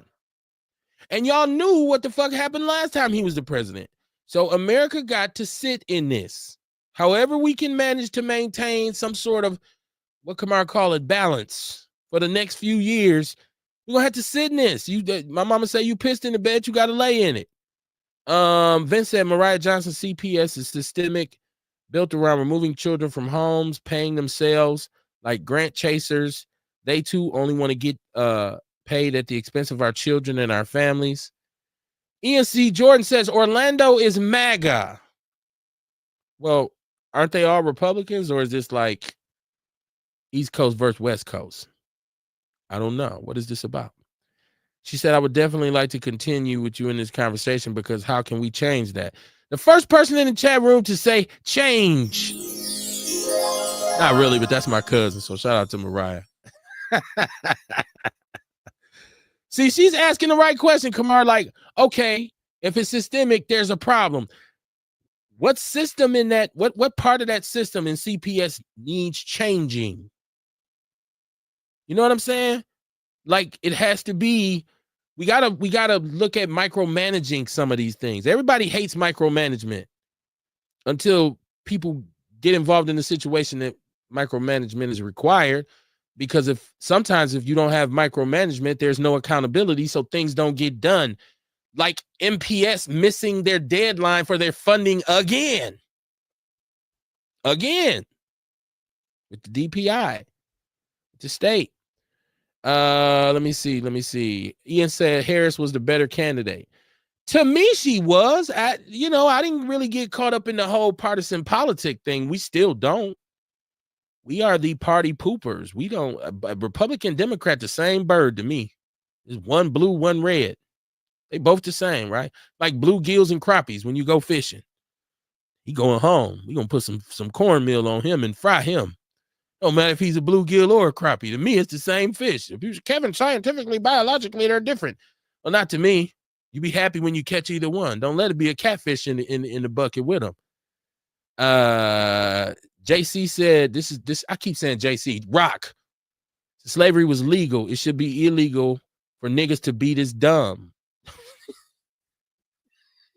How can you make a law where it's illegal to be dumb? Like you got to take a test, and if you don't pass, your ass go straight to prison. But then we need some of these people around, though. We need some non-intellectuals, man. Balance. Come on, I done told y'all once, man. Everybody can't be a fucking genius. Some people got to play their position, man. You know what I mean? Like, that's what make the world go round. It's like everybody can't be rich. Imagine what our community would be like if everybody was wealthy.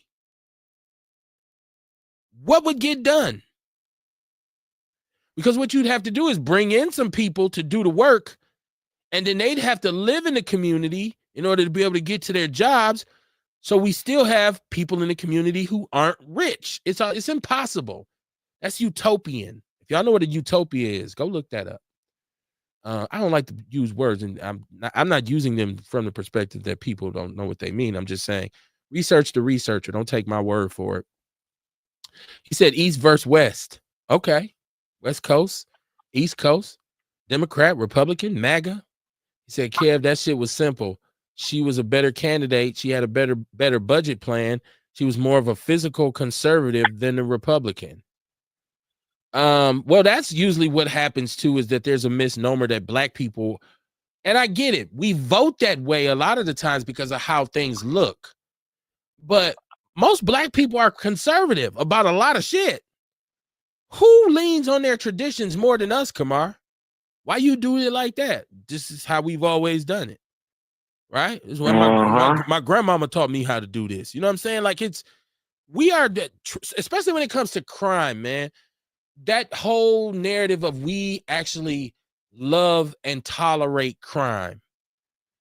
If you buy your home in a neighborhood and there's people getting murdered and there's chaos and confusion, you go talk to some of those people. They are pissed.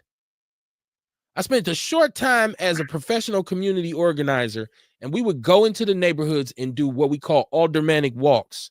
So we take the head of the DPW, the fire department, the alder person from that area, and I think it was the gas company. And we walk these neighborhoods, right? Walk up the alleys. I remember we was down on Keith Avenue.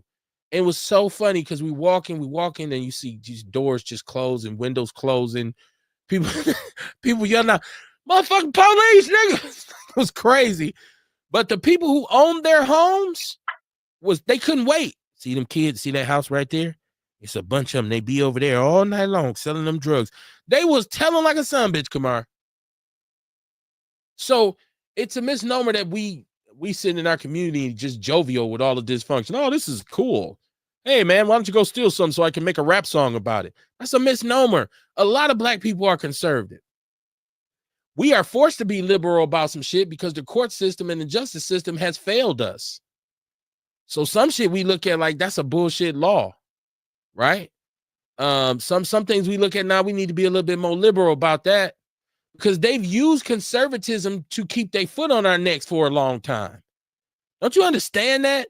To be conservative means you want things to be the way they were. So if you're a white conservative, this is how I take it. When you say you conservative to me, I feel like you still want to call me colored. I'm a conservative. Hold on, shit done changed. You know what I'm saying? So you want to call me a nigga? Right, that type of shit. You can't live here. Like, hey, what are you? These are white pies. Like, I feel like that and shit. Like, don't tell me you conservative because I know we like to refer to the old days as the good old days, but they wasn't so good if we couldn't drink out of white fountain bubblers and sit at lunch counters and people them was the good old days. No, the fuck they wasn't. Hey, you know what though? A motherfucker had brought that to had said something about that. It was like white people so motherfucking stupid. It was a white fountain and a black fountain. Both of them had the same water coming out of it. I said, yeah, I never thought about that. You know what I'm saying? That's how brainwashed they were. Well, they are not. You know what I'm saying? Or they were, or they was peacocking, Dion. Sometimes you know what peacocking is. What's that? You showing out. You showing your ass. You showing your tail feathers. Why is it like that? Because it can be. Because I can say even when it comes down to water, I want your nigger hands on my water. Like, you know, what colored bathroom? I don't even want your ass to sit on the same toilet that my pure white ass sits on because I can. But they was talking. That was a reminder. That was a reminder and a contributor to the mindset to us saying, okay, I must be inferior then. Imagine from a small child seeing this and not realizing until you was grown, like, hey, wait a minute, that don't make no damn sense. It's too late, man. Yeah, but you know what? I never thought about that though. I just looked at it, but both of them had the same water. That's just like they was talking about. You know what I'm saying? Some white people dislike black people so bad that they drain their swimming pools so niggas won't come swim in it. You know what I'm saying? And then they was talking about how they weaponize whiteness, and they was showing how white ladies being nosy as a motherfucker. You know what I'm saying? Because I guess a guy, he was going around his car. You know how you parked at the supermarket or wherever, and your car is between two cars? Well, he was going around his car. She thought that he was going to different cars. They called the police. The police detained him, man. He didn't say nothing to him. Then they go run the VIN number and all that. They say, well, that car came back to be his. You know what I'm saying? Like, whiteness is a weapon, man. You know what I'm saying? That's why you just don't know. I'm not going to allow anger to eat me alive inside out. I'm not. And I get it. I think we have a right to be hostile. That's what the Public Enemy songs say, right? But I'm a true believer of it ain't how you do it. I mean, it ain't what you do, it's how you do it. So I think there's ways to channel that energy and that anger, and you can channel it into your effort. You know what I'm saying? And rise above. Well, we can't rise. Well, you can't rise, as Kamar would say. He said, that's them other dudes. That ain't got nothing to do with me. Yeah, that's the mother cats. Right. I ain't talking about me. I'm talking about the mother cats. Man, listen. JC, now, I know you might disagree with me. Hold on, let me get the chat room, Dion, because I got some comments in there. They backing up on me a little bit. Rock says a dick was meant to be eaten by a lady. Whoa, where'd that come from? That's Rock, man. It's Rock, man. He lives on planet Rock. Trust me. Ian C. Jordan said, I'm conservative as hell, just not Republican.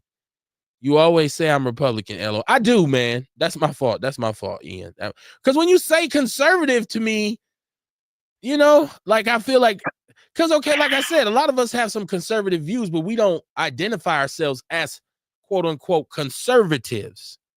That means something if you say liberal or conservative, right? Right and left, you know. So usually really staunch conservative people are Republicans. Now, I think what a lot of people don't understand is there's different levels to being a Democrat, because there are conservative Democrats who agree with most of the stuff that Republicans say.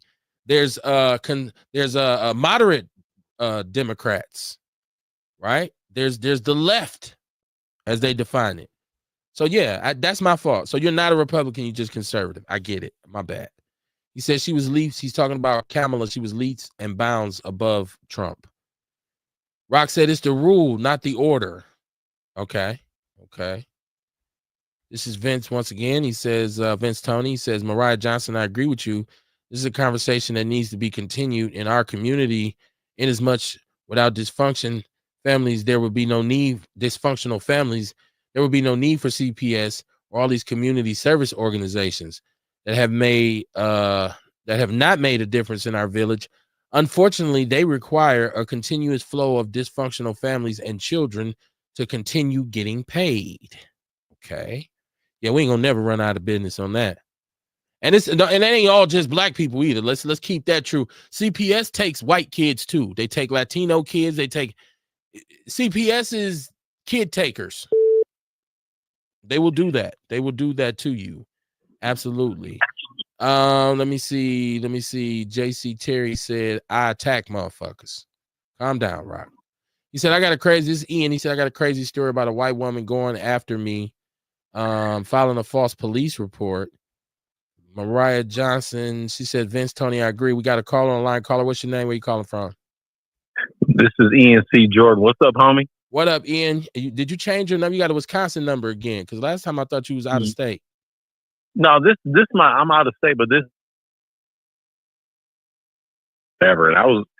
And dog, I'm listening to y'all, and your message is really potent. And when I say potent, what I'm saying is people need to listen to what the fuck you talking about, because you actually tackle real issues.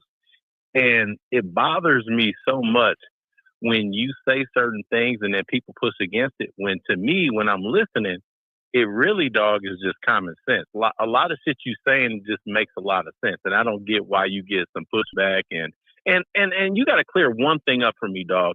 Who is saying don't nobody listen to you? What is that shit about? Well, it's a running joke for us, because we had some callers last night who and said, well, y'all consistent, but y'all not big, right? And then I think the sister said, yeah, y'all talk about a lot of stuff. I love y'all show, but you know, y'all just ain't big. Like no, like y'all numbers ain't big. And so that don't mean shit. Well, it does, because like to us and to me, and this is me, because this is not my hustle. This is not my hustle. This is a part of my conviction. And maybe I need to treat it more like a hustle. And I to this point, I'm not doing a good job at it. But yeah, so to me, if 1,200 people listen to a show, my benchmark is always, if I get 1,000 people in 2-3 days to listen to my show, to me, I feel like that's good for me. I don't have a marketing department, and you know, I do enjoy my anonymity. I don't want to be to the point where I can't go somewhere because people are always up on like. So when I say to people, I don't want to be famous, they're like, you lying, then why do you do it? They don't understand the conviction to do it. Right. Can I be real for a second though, Kev? Honestly. Okay. This is the thing, bro. You have so many of these media outlets like Badger State Resistance. And I hate to say it, I got to throw my boy Ed Delgado out there. And these guys that are, you know, the same color as us, that are riding with the Republican Party. They're literally riding, and I talk to people in the party all the time, dog. And I got back on Facebook because you know them good old Trump supporters. You know, they went ahead and spammed the nigga's channel and got me off because I was really saying a lot of shit that they didn't want to hear. Like Kamala Harris, just if you look at the metrics, she was a better candidate than Trump. Her bill was about $4.7 trillion. Trump added more than, I think his last presidency was 7.8 trillion. He added to the debt. He's trying to pass this deal. And our company, PHCC, for everybody listening, in Tucson, Arizona, we work with low income families with kids that are all on Medicaid. And he's trying to almost cut $1 trillion in Medicaid funding and all this type of things because the fact of the matter is, man, Trump is a racist. It goes back to him in New York when they wouldn't fucking give apartments to people that look like us. In addition to that, look at all the shit they're doing with Project 2025. They have been successful, but the problem is when it comes to far as getting laws passed and everything else, the only thing that they've done was a bipartisan deal, was the Takedown Act. And I think you're probably familiar with it, where you can't send illegal images without somebody, you know, without telling somebody you're doing it or whatever, and it equals, you know, prison time. But my point in bringing that up is, dude, you got these house niggas and you got these motherfuckers that want to ride and wear these red hats and do all the shit that's counterproductive to people that look like us. So your show, you saying you're doing it because of conviction, that's all that's important. Because when you say you're doing it for conviction, all I hear is, yeah, you're doing a real show and you're doing real things and you're not doing things specifically in a partisan matter. So, man, fuck all these motherfuckers that are trying to talk shit about you. And it kills me because, dude, I don't understand how all these niggas went ahead and supported a motherfucker that don't like our people. It's obvious, bro. And this Republican Party is so bad. They overspend. They're not conservative. In addition to that, they're showing you they hate niggas. It's very simple, dude. And I hate to really say it like that. So I appreciate you doing what you do, my brother, because these motherfuckers are full of shit and it's obvious. That's what I want to add to your show tonight, man. And y'all keep doing your thing, man, because I love it, dog. Straight up. Appreciate you, man. Love it. And people got to understand too, like we joke, we're going to joke about it. Right. Yeah. But I'm aware of, you know, first of all, I live in the podverse. So I watch individuals with platforms. I love YouTube, and YouTube is the weakest part of how I push this show. Kind of on purpose, right? And kind of is because I just don't want to I haven't taken the time to sit down and really figure it out, how to get in the algorithms. But I never wanted my message to my own people to be compromised by my need to eat, right? Because I'm not perfect, and you can't pay me to talk, but you can pay me to shut up. I'm that type of person. Like, you can't give me money and say you got to say this or say that. I'm saying I ain't gonna do that. But if you say, okay, I'm gonna give you this much money, shut your ass up, I'm gonna be like, I'm not gonna say Look at these shit. house niggas though, fam. Look at these house niggas like Orlando riding with Trump. Everything that Trump says. Oh, it's okay. It's right. Yeah, the reason he's doing this is because of this. I'm like, nigga, don't you realize that you a nigga? Ron Johnson, then they did the Joseph Project and all that other shit, and people don't really research what they do. They started doing some shit in like Oswabanon and some other shit. I'm like, hold on, homie. If y'all really gave a fuck about niggas, you do the same shit. Like, I grew up like 3 blocks from where I grew up on 28th and Meineke. So I see all the shit that they did in that area, and that is good. I'm not knocking it. But then when you expand the Joseph Project, why ain't you motherfuckers doing shit in different hoods? Like, do some shit over in Midtown. Do some shit over, you know, more shit off of Locust. Like, where we are to get people to get jobs. Why ain't they doing that, bro? Because they don't give a fuck about niggas, and they just doing the shit for show. From Orlando's perspective, I would tell you that he would tell you he's not a nigga. So when you say they hate niggas, he'll say, well, that don't apply to me because I'm not a Orlando. nigga. And there's a lot of black people who feel that way, like, well, I'm not a nigga, you know, that because once again we get to arguing about the argument. Y'all give me a second to get this chat room together. My fault, homie. It's all good. It's all good. It's all good. Rock says, love y'all, dog. We famous where we from. Well, yeah, I mean, you know, that's another reason why I'm not like really a fame hog. Like I'm not like I don't really have anything to prove. Kamar hit it very, very accurately when he says, I'm to the point in my life where I'm not even worried about what somebody think about me. It don't got nothing to do with me. And all I gotta say is E.L. Phillips School graduate, right off of Capitol. Right. Well, that's my elementary school. You know what I'm saying? And I know it is, my nigga. So I don't. That's what I'm saying. I don't really. I have a lot of faith in the fact that if you go and ask people who actually know me, who I grew up with, if you ask them about me, they're gonna give you a realistic assessment because ain't nobody got nothing, ain't nobody scared of nothing. But it's just the fact that I don't have anything to prove, and they'll tell you, Kev is Kev, right? And whatever that means. I'm just saying I don't worry about that. Like I'm not worried about, man, I gotta get out here and show these motherfuckers I'm still about this or about that, or I want to present myself a certain way. I like to be presented as a regular person. That's the best depiction of myself. If somebody asks me, well, who you supposed to be? I'd be like, I'm just a regular dude. I'm just a regular dude. You man. a real one, bro. And I don't even understand this bullshit. Like you look at your family, right? You are quote unquote the American dream. You know they don't want to say that because you a nigga, but you got a beautiful wife, a beautiful family, upstanding kids, just like I do. My oldest daughter is about to give birth in about a month with her husband, and I'm about to be a grandfather. My 18-year-old is trying to go to medical school, and my 8-year-old is gifted. And the reason it's like that is because we have strong family bonds. And all of this nonsense, dude, it's all nonsensical. All nonsensical in the sense that these motherfuckers, bro, they just be wanting to get clicks. And Orlando is the same way, dude. He is such a fraud, dog. Like my homeboy, he's a football coach for Washington. You might know him. His name is Carlos Radler. He's a football coach for Washington High School, and that's my brother. And like we were talking to my daughter the other day because like I always try to keep it real.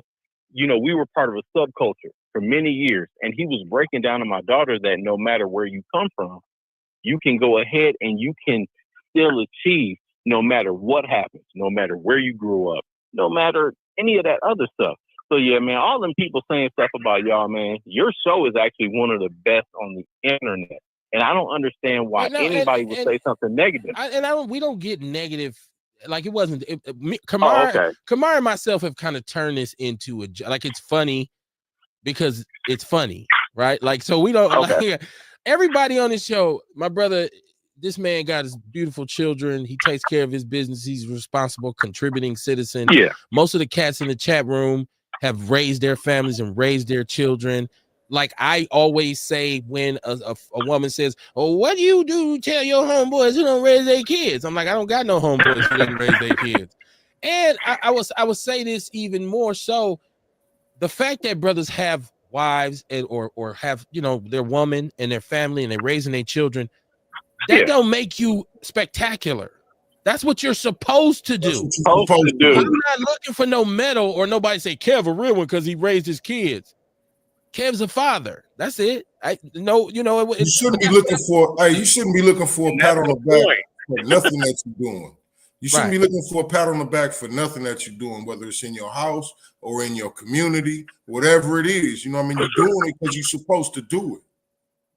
Well, that's why I said the show for me is more of my conviction because I just feel compelled when I look at the media, especially the mainstream media, when I look at a lot of the misnomers and the misinformation that's given to my people every day, I feel like, man, somebody should be saying something about this. Like there should be a situation where somebody creates awareness.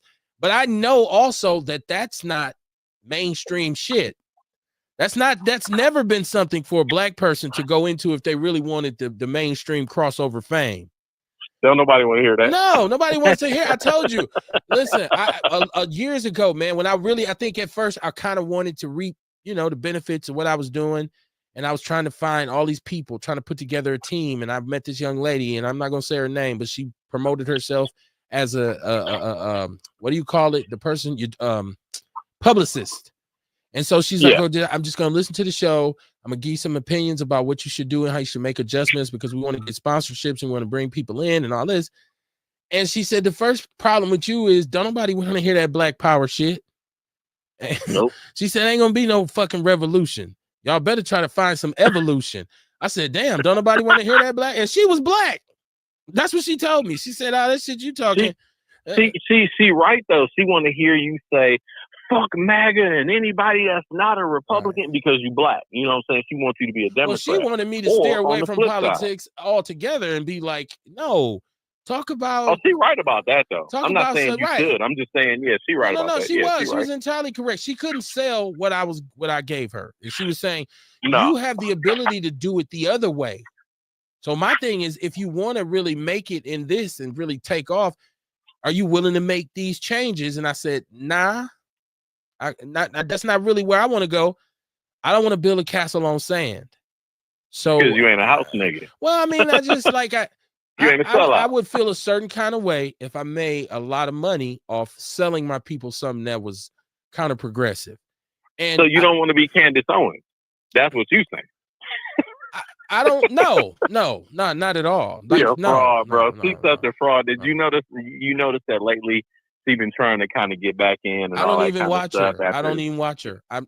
It's funny when people bring her up to me. I be like, I don't even watch her. Right. I'd be like, what she got on the Breakfast Club, bro. She got on the Breakfast Club with that shit like 7 months ago, and people just saw through it. It was actually kind of funny, and that's who Orlando is. And it's funny because I talked to I can't say who it is, but I'll just say they're a high-ranking member in the Republican Party, and they're a white dude, and they called him a dancing bear. Mark Belling said it, and it's funny because I asked Mark Belling, I was like, "Why you say?" And me, I always just I'm who I am, so I was like, "Why y'all call Orlando a dancing bear?" Because they was like, no matter what Ron Johnson says, and all of these people say, Orlando gonna tap dance and do whatever. How often Orlando be on the show? He's on here. He usually calls in. He's probably in the room listening right now. Right, yeah. I hope he is, because he know how I feel about him, bro. Like hey, man, I thought I did an olive branch for this situation already. You did. I created. Y'all was out here trying to. You did. I just don't attack him directly no more. But the thing is though, man, he's still part of that party that don't give a fuck about people that look like us. And until he can be independent and say, you know what, I'm a Republican, but I don't like what's going on with the Republican Party. I don't like people getting deported that look like me. He won't say none of that. Because if you look at what's going on in regard to the Republican Party, bro, they bring in fucking white South African fucking farmers, but they are breaking a neck to ship niggas out. There's a dude that's actually from a place out by me. I'm in Tucson now. It's called Levine, Arizona. Dude, he literally fought in, like, he freaking was in the military. Dude, he's deported right now and detained. His family has no idea, nothing. They don't know what's going on with him, but Trump had him deported after his administration said that he would be good. This is what Orlando supports. So until Orlando comes out and says, you know what, I don't support people being deported that look like me just because they look like me, then ain't shit that nigga can say. I ain't gonna look. Yeah, I'm not gonna miss the bus waiting on that. Let me go to the chat room. Ewok says, so how much does a Milwaukee radio host make per year? Well, it's levels to the shit. If you're gonna work for a major terrestrial radio station, you can make a sizable amount. I don't know. Milwaukee's not a big media market, right? But it's sizable. No. And it depends on what those numbers look like. You know what I'm saying? But I mean, you can make it. You can make a living doing it, but you're gonna have to have. So you got to have muscle in your hustle. You're gonna need to make all kinds of different moves. I just haven't looked into it that much. I don't know how much they make, I should say. Rock said bitches voted against they pussy, so they pussy is racist. So are they pussies racist? He said bitches voted against they pussy, so are they pussies racist? I don't know, Rock. I don't. He said, what the fuck? He said, I'm just clowning, boss. If you know Rock, I know Rock. So this is just like a conversation. This feel like we riding down the street. If I'm driving, this is some crazy motherfuckers care about. Yeah, I mean, look, man, this is an album, not a 45. Trust me. Kamar, you and I get the privilege to have conversations with him daily at the Sherman Phoenix, by the way. Right in his neighborhood, right? These conversations, right? That's him. That's what I'm saying. If ain't fronting for the internet was a person, right? This is who he actually is. Like, he gonna sit you down and tell you. Vince says, niggas crazy, bro. Democrats hate niggas too. Yeah, well, I mean, who? Yeah, for sure, that's true. Who? Any black person who believes that there are no racist Democrats is a fool. He's not only a fool, he's a goddamn fool. He's a motherfucking fool. Listen, it's politics. This is a rat race. This is a battle for procuring resources and funding and establishing power networks. Bro, historically, motherfuckers just, to make it simple, like I was explaining to my 18-year-old, to be real, it's just historically, motherfuckers just don't like us. That's why we came in here subjugated. The way our whole introduction to this country put us in a place. It was like, it was like a domesticated animal, like a pack mule or something. But it evolved and developed because people evolve and develop. And so we rose above, because what we showed them is our tenacity and our fortitude and our perseverance was greater than anything that they could ever try to put on us to eliminate or control us. This is their issue with us. It's like some roaches that you just can't get rid of. I don't like to compare us to roaches.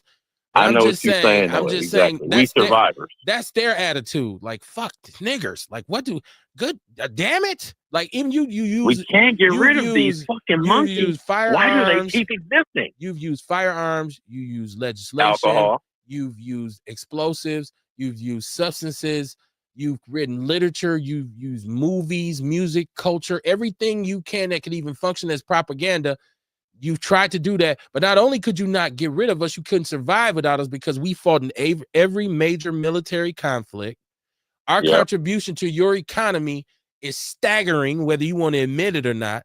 If we stop spending money, this motherfucker will fall in. Because the fact of the matter is nobody burns through disposable income like we do. So if we start talking about straight up basic economics, so this is why they, look at us and frown upon us. And we do have so many internal issues in our community, but some would argue that they're all direct results of what they did to us in this country in terms of how we've been forced to live. Now, did y'all see this story? Because this is something else we talked about. The dog, remember the young sister, whatever was happening with and this is what I tell my youngsters. Hey man, you go to Mayfair, man. First of all, fuck Mayfair Mall. I don't support Mayfair Mall or none of that. What happened with Mayfair? Well, there was months ago, some young people's in there, and I guess, they turned up a little bit and they got to fighting. And so all of a sudden along comes a K9 officer. I don't know how the fuck you got a dog as security in the mall. I whatever, right? But the dog locks up on the sister's leg and the trainer can't get the dog off. So this footage is all through the People's News Network. It was all over everywhere. And we talked about it that night on the show. First of all, anytime a dog is biting a black person or they release dogs to go and find a black person, it sets off a set of images in my head. It's very symbolic to me, much like the plantation burning down. We talked about that. But so at this point, I feel like the use of canines in law enforcement should be minimized. I do understand the assistance of drug sniffing dogs can be very helpful and it's necessary because obviously we can't smell drugs. But sometimes some of these are SWAT dogs. Some of these are just all out attack dogs. I remember I had to go into an I remember moment, Kamar. A long time ago, I worked at Pick and Save in Brown Deer in like 1992 or 1993. I was just a teenager. It was one of my first jobs. And this was actually my cousin. Rest in peace to my cousin, who we found out later we were cousins. He got into it with somebody. He was a cashier. He got into it with one of the customers. It was a big blue, whatever. And along come the Brown Deer police. But what caught my attention was that they had this goddamn dog. And this dog was standing at attention like a soldier, right? Me, I'm young. I'm stupid. I'm looking like they ain't here for me. So I'm just going to keep moving about as like I ain't, like they ain't here for me. Man, that dog watched white people walk all past him. As soon as I moved, that motherfucker went crazy. Yep. And I was standing there like, yo, all these white people he didn't say a word. It wasn't until I moved. And I'm like, dude, I'm not even the one y'all came for. And the cop told me, But if you say that though, Kev, you look like you crazy. Well, no, he said just move. If you gonna move, go stand over there. And I was like, oh shit. And I went and stood over there. I did what I was told, right? I guess I'm a Sambo. But I didn't want that dog biting me in my ass. But yeah, so yeah, but no, so what it came out was the result was there was an investigation, and they fired the handler because they said he wasn't properly trained, and they cleared the dog for service, but they sent him to another state to work, Kamar. They sent the dog. You got to keep. Is that how they usually do it, though? Ain't that how they usually do it? Yeah, that's how they do them. Officer get in trouble here, he gets sent to Sheboygan or some shit. This is security guards. This wasn't the police. Damn. So they got. That's why I said, why does mall security have a dog? In the case I was talking about, that was actually Brown Deer police. I still don't to this day why they brought the dog to the grocery store. That's a whole different show. But in this case, this was mall security, and they didn't even tell when the police got there. The Wauwatosa PD was like, yo, they didn't even tell us about the dog shit. It was just some cell phone footage. Once again, this outlaw underground media. It says, no, motherfucker, I was there. You know, it's a little bit harder to sweep shit under the rug nowadays, man. You know what I'm saying? I got a question for you, though, Kev. This might be a little bit off topic, but I do have a serious question for you. How do you feel about what's going on now, considering that Trump, quote unquote, won? He didn't win overwhelmingly, even though they say he did.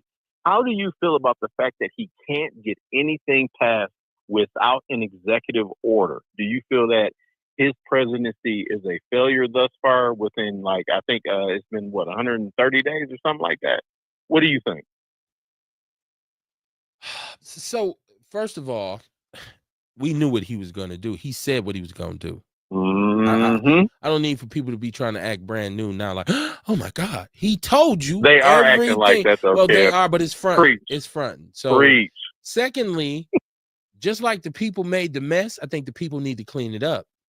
Now, we predicted political upheaval, and go on my TikTok. That was one of my hottest TikTok little joints. I got to upload some stuff to the TikTok this weekend.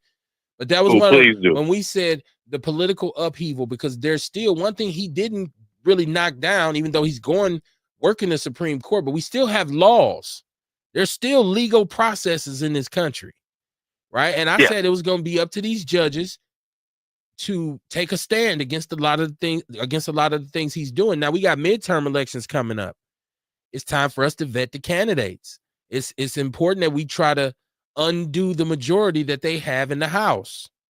Do you want to talk about the midterms right now, or you got enough time for that? Because I got some predictions on that. I ain't got enough time for that. We're going to have to get you on the show because please do. First of all, let me get to the chat room. Because Ewok is in there. He says, dogs do listen to commands if they're taught. Police dogs won't release because they're not trained to. You said they won't. Well, I don't know. Look, this dog was just holding on to this young sister's leg and shit. And the trainer said, there, come on, man, let this motherfucker go. Like, I don't know what he was really saying, but it looked like that's what he was saying. Come on, let her go. Goddamn, let her go. But obviously, he must have been saying that because they said he wasn't trained properly. He wasn't qualified to even do what he's. Imagine, I feel like the mall should get sued. This is what they said. I feel like the mall should get sued. Like, you just admitted that you had a dude with a dangerous animal where did you find this dude? Was he working in Foot Locker the week before? They was like, hey, man, you like dogs? Yeah, we got a job for your ass. Like, come on, man. So, yeah, I think there's the lawsuit, and this young sister's parents, I believe, are very proactive in this, man. I think they are like meeting with some lawyers. The ambulance chaser got to be bringing their phone. Kerry Walker Jones said, wasn't the handler black? That's why I said, did he work at Foot Locker the week before? Was he like in the food court one day? It was like, hey, man, y'all hiring? It was like, as a matter of fact, we need a dog guy. We need somebody to hold on to this dog. Right. I thought y'all told me my job was just hold on to him. Just hold on to him. Kevin, what's not obvious about what's going on? You're going back to 1992, and we are in 2025, and the same things are going on. How can anybody that? Y'all, is that it? I know my phone battery is specifically going after us, dude. It's obvious. Like, dude, Trump really don't like niggas. Like, dude, he fired a black librarian that was the head of the Library of Congress for no reason. He fired, and you know what? I'm gonna say something, whatever. Well, hold on. Wait. I'm apprehensive about what I'm about to say. He's a white nationalist. He's a white nationalist. So does he like anybody who's not white? I don't think he loves Asians. I don't think he loves Latinos. Obviously, he loves white people. He went to South Africa. The South Africans are the whitest of the white. These motherfuckers literally took a piece of Africa and said, "This is ours." Like, and exactly. it stood for years. And now they taking our farms. Well, you took the shit from them. Like, I don't. Hey, I was gonna say, since don't nobody listen to y'all, I'm gonna share a story. I have a friend who her husband is in the FBI. No bullshit. This shit is crazy. He went to work about 2 weeks ago, got called into the office. And you already know, before I say anything, he is a nigga. He worked on the George Floyd case. So him working on the George Floyd case, he got called into the office. And these people said, hey, we're going to go ahead and remove you from your fucking duty, right? So, and Trump is talking about they're cutting all this, because if you know anything about spending and debt and budget, you know that firing workers has nothing to do with the budget. That is something that's completely different, and it's allocated differently.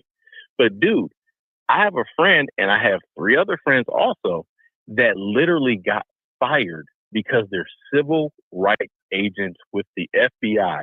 And guess what? They're still getting their salary. With that said, what are these people doing?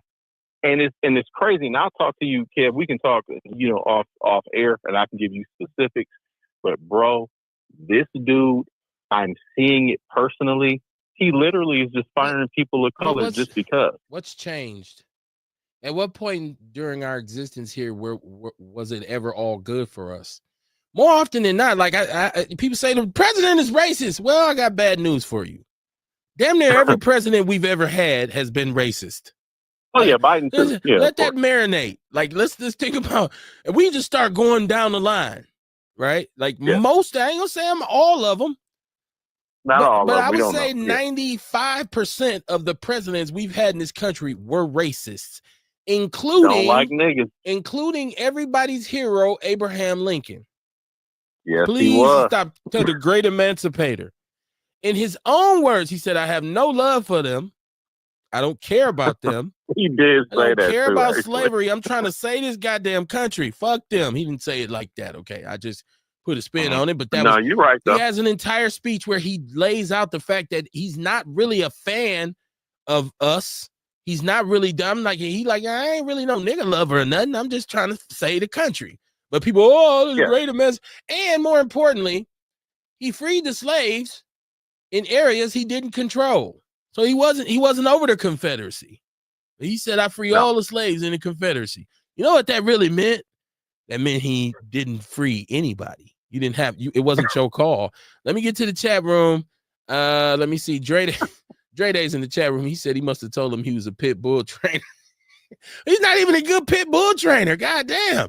He couldn't get the dog to let go. Kamar, what kind of dog did you say that was? Kamar said that was like one of the most vicious breeds you can get. A Belgian Malinois. A man, I can't even say that, but he was Belgian. Malinois, yeah. Them some mean, active motherfuckers, man. Look them up. They be little puppies, man. They like 4 weeks old, and they all attacking you. So check this out. Now, in the grand scheme of things, if this dog was found guilty of attacking this woman and he's technically a Belgian Malinois, shouldn't he be deported back to Belgium? I'm just saying. I know. He did not say. Well, they said they sent him out to state. So did they send him back to Belgium? Like he's like, where you going about? Like, deport that motherfucker. He had to go home and tell his bitch, I lost my job. Nah, I know that's bad. The bitch is like female dog. I know. My bad, y'all. My bad, y'all. It's getting late, man. It's getting late. Let me say this too. Kerry Walker Jones, you just made an important point. That was Elon Musk's family and friends. Well, Elon Musk, a lot of people don't know his origins lie in South Africa. diamond mines. Via His dad was a fucking racist too. Via Canada, because he was raised in Canada, but he is from South Africa. So yeah, for sure. And so he held their interest. See, that's the thing. That is the power of putting people in positions that have your best interests at heart. That's why Dion said we shouldn't use our vote as a bargaining chip. Bullshit. We need to put people in place who do support our agenda. I said this a million times, but he missed the mark with that. I love Dion. I say this all the time. But yeah, he missed the mark with that. If they have lobbyists, why don't we have lobbyists? If white people have special interest groups, why don't we have them? Because we get the money. Right? There's celebrities. There's more black billionaires and millionaires now than there's ever been. The problem is a lot of them are convinced that since they are millionaires and billionaires, they are no longer part of us. That's exactly right, because they've been programmed to believe that they're not. Yeah. So listen, man, it is almost 10 o'clock. Let me check my talking points to see if there's anything I really want to talk about that. Oh, hold on, Cam. Can I defend myself though? Because I heard you say something. You know, I'm about to go to sleep. Okay, but anyway, go ahead. But listen, before it's all said and done, because you live in a powerverse and I live in a powerverse too. The Democratic Party is about to turn away from black people because they've been talking about that. You know, because they felt like the Democratic Party was too woke. They were too LGBTQ. They were too, open to abortion. You know what I'm saying? So the Democratic Party want to try to find a way to win. And if they got to put our black ass on the chopping block, then so be it. Well, now, my thing is when I say still need that vote, though, man. Hold on, Kim, hold on. Okay. So my thing is when I say about the using our vote as a bargaining chip. So if we go to, that's just like saying we all would have got behind Trump. And Trump say, no, I'm not going to do nothing for you. I'm just flat out telling you, I'm not going to do nothing for you. What? We don't use it. I don't need your vote. You know what I'm saying? See, that's the thing, though. See, yeah, we can try to use our vote to persuade somebody, but if I'm it's almost like trusting a snake. Yeah, we get behind this one candidate. They say they gonna do this and they gonna do that, and they don't do a motherfucking thing. And we like, oh well, maybe in the next 4 years, or maybe in the next 2, or maybe in the next 6. Then we keep on getting behind these candidates trying to, and then they still don't do nothing. You know what I'm saying? So we keep on pushing. Man, so Dion, man. My answer to that question is what I always say to you. What is the alternative then? Don't do nothing. Don't vote. Don't even try. Babe, I'm here. There's what you're saying is basically there's no need to even try. Let's just lay down. Let's just wave the towel and throw the towel in and say, okay, you know what? Fuck it. Y'all just do what y'all do. I'm not really. I don't know what we can do. Well, I'm about to hang up and listen though. Good night. Love y'all. All right, man. For life. All right, got you. That's deep. Well, I understand where you're coming from. Though. I don't. Because I listen. I don't agree with it, but I understand. I don't understand how a person could not understand the importance of swing votes and swing states, because we cry about electoral colleges and all these kinds of things, right? Right. But what it really comes down to is they created that because there are densely populated states that would easily be able to win and determine any election, right? So it takes a state. It takes a state or a group of people who say, we're going to affect the outcome of this race. The governor's race in Wisconsin is a perfect example in which minority voters in Milwaukee County changed the election. Those votes came in. We got Skippy Walker to fuck up out of there. Now, in terms of a national election, do we necessarily have the population for that? Probably not, but I can guarantee you this: us exercising solidarity and really bringing the people, because there's a lot of us who didn't even vote at all. They didn't even vote at all. So those people who have given up, that say, "Nah, fuck it," you know what? And they're the most downtrodden people a lot of times. So what we need to do is bring them in and understand, hey, if we all do this, if we're all on the same page, and if there is solidarity, we can change some elections. In particular, I just talked about the midterms, right? Like who's in the House? Like there should be state representatives, congressmen, senators. We should be investing in individuals who have our best interests at heart and supporting them unilaterally, so that when we do come in the room and say, hey, yo, if some shit don't change, somebody ain't getting no votes next election, and show and prove it. Hire your ass, fire your ass. Now, if some black people If they feel like I'm just not gonna participate, then like they said, you miss 100% of the pitches you don't swing at. So what's your batting average? It's easy to figure. You never swung. But the thing is though, like, I mean, everything you're saying, no bullshit, I completely agree with you. But you have to understand from the other perspective, we got to get them to kind of see it your way and my way. You're absolutely right. And not participating, it doesn't make any sense. And I know, yeah, it just doesn't make any sense because you can't get change and then complain about it when you don't do anything. No, you're absolutely right. I can't argue with that. The thing of the show tonight is actually coincidentally and ironically changes. That's what I named the show. Outlaw Radio Changes. So if you are living in a shitty situation right now, right? Yeah. You should be looking around saying something has to change. I need to do something different. We collectively need to do something different. What's happened this far is the community has not shown an ability to really unite around the idea of changing. Because if we had, then some of these issues in our communities wouldn't be there. Like, really getting out saying, hey, y'all, we got to come together and we got to regulate our community, meaning crime, right? Meaning dysfunction, even if they're your children or my children. Now, the problem comes in is that you have a bunch of communities that are kind of nomadic. Because you think about it, really poor people move around. Yeah. Usually, I grew up on the east side, right? Your mother, y'all, or your family just moved to different spots in the same area. They never really bought a house. Yeah. They just kind of moved about to come down. Well, we live on 45th for 2 years. Then we go live on 55th for 6 years. That's exactly what happened too. There's no real central common unity in the communities. You look at how many people can really walk outside their house right now and point out the homeowners and say, all right, all homeowners and even renters who want to be responsible for this area, let's get together. Let's form a neighborhood watch group and let's handle the issues in our community. A lot of those poor communities, you just ain't gonna be able to do that because some of the people who are living in them homes are already living in such dysfunctional conditions and situations that it's a little bit harder to get them to start swimming towards salvation. That's all I'm saying. That's why you got to link up with the niggas that's selling dope. And it sounds crazy to say that. They're the ones with the money. And the money equates to the power. But they don't want that because it's going to knock their business off. So what we got to do... It ain't going to fuck their business up, though, if they can be in control. Let's just say you own a couple blocks. What's the quote on the Mac? Hey, man, don't you know in order to make this thing work, we got to get rid of all the pushers, the pimps, and prostitutes, and hustlers? Like, hold on, though, but look at Rollo in Atlanta. You remember Rollo. He went to jail. I think he got fair time. Yeah, exactly. But that's my point. Like, he bought his freaking block. Yeah, but I'm sure when he got arrested, it got seized, too. So you basically came back. Hey, look, here's the thing, right? No, it didn't completely get seized. It's still there. Hey, here's the thing, though. You said what, Kay? Both of y'all can be right. You know what I'm saying? Both of y'all can be right. Because, see, like, you can use the drug dealers' money, but the thing is, right after that, man, you got to put them drug dealers on to something positive. You can't continue doing that, keeping that same lifestyle, because that's going to sink the whole shit. Exactly. Well, first of all, you're going to have to deal with the victims of the drug dealers who are in the community. Right. So even if the drug dealer goes straight, it ain't no overnight fix. Let's say that.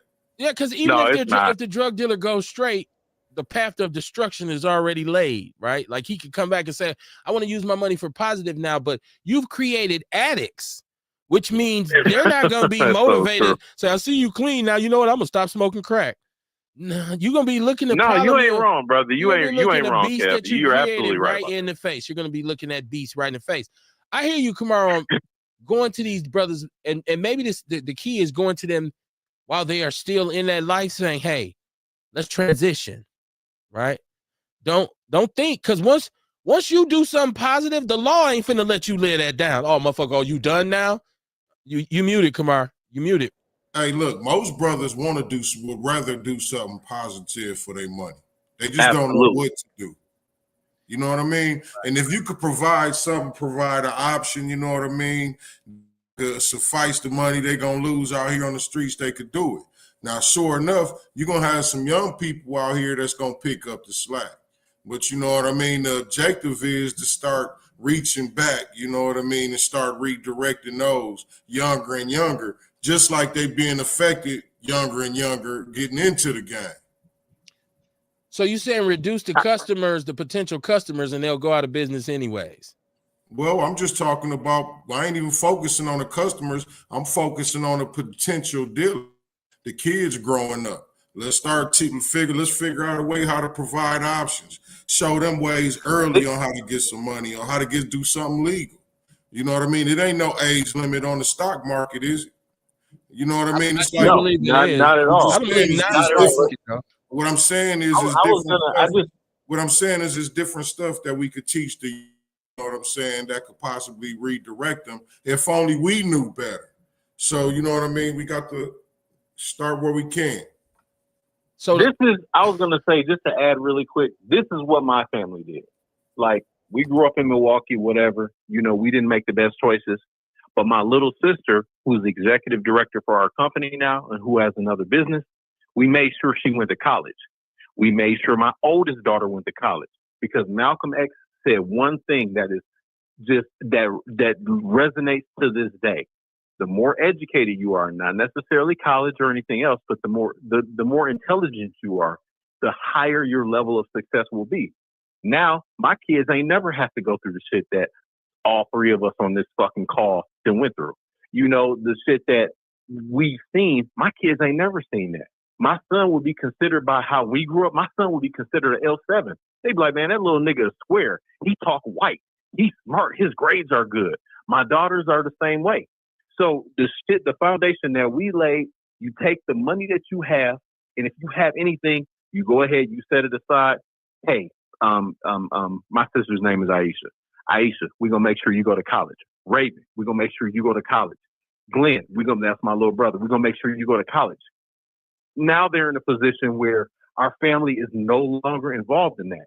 So that's kind of my point. That's what I was saying in regard to that. Because I believe that's very possible. If we can do it on a wide scale, you know, that would be awesome. Yeah, that's all I'm saying. Anything is possible, but I'll say this before we get out of here. And I love what Kamar said about getting to the youth right early on. Yeah, for sure. And saying, hey, here's some alternatives, here's some opportunities. And I feel like right now, those opportunities are actually there, but with a 50% truancy rate, you can't. The kids can't take advantage of them. So just like Kamar, the need is there to provide this. There needs to be a need for these kids to want this. A lot of them just don't want it at this point, and that's an internal problem. That's something we're gonna have to fix. So the moral of the story with all this conversation is there's a bunch of changes that need to be made. And the way I'd leave this show tonight is to say, each individual in our community, each individual that considers themselves a foundational Black American needs to say, how much do I need to change, and am I willing to make those changes? When we get that out the way and come to a place with a clean slate and an empty mind and get rid of all our personal biases, and then we sit down and talk, and then we can really have a brainstorm, as opposed to one person with a bullhorn who's dictating to everybody or saying, hey, no, y'all cool. I got PowerPoints. Just watch this. That's not what a brainstorming session is. I like that. Now, Kamar, you got you got the expungement joint coming up. I thought I seen you promoting that. Yeah, this weekend. Okay. Sherman Phoenix, felony expungement. What time? Oh, wait, next weekend, not this weekend, next weekend. Okay. Yeah, it's next weekend, 12 to 2 at the Sherman Phoenix, 3530 Fond du Lac Avenue. Oh, okay. Shit, that's dope as fuck. Other than that, though, you don't got nothing coming up, right? You don't got nothing this weekend? Okay. I'm trying to get up there because I told you I'm serious. I want to get some stuff. I'm going to invest in some of this stuff to see if I can make changes. See that? See how easy that is? Yeah. Make some changes. Make some changes. Change can be good. Yes, all the time, but it ain't never easy, right? It's never easy. Crazy as a motherfucker. It's never easy. But y'all check this out. See how easy that is? I brought up the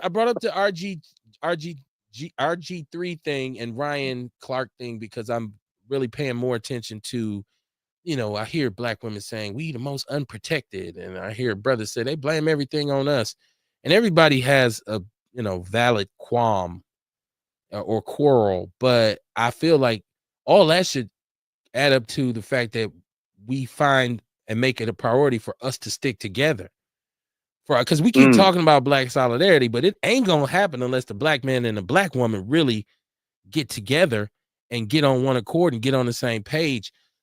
In order to do that, it requires changes on both sides.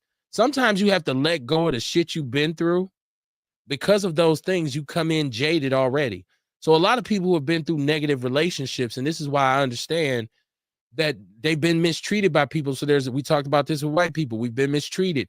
We've been objectified. We've been marginalized. So there's a bunch of mistrust going into anything new or going into a situation where you're not fully aware of what's going on. And that creates a real fracture in any relationship from the start.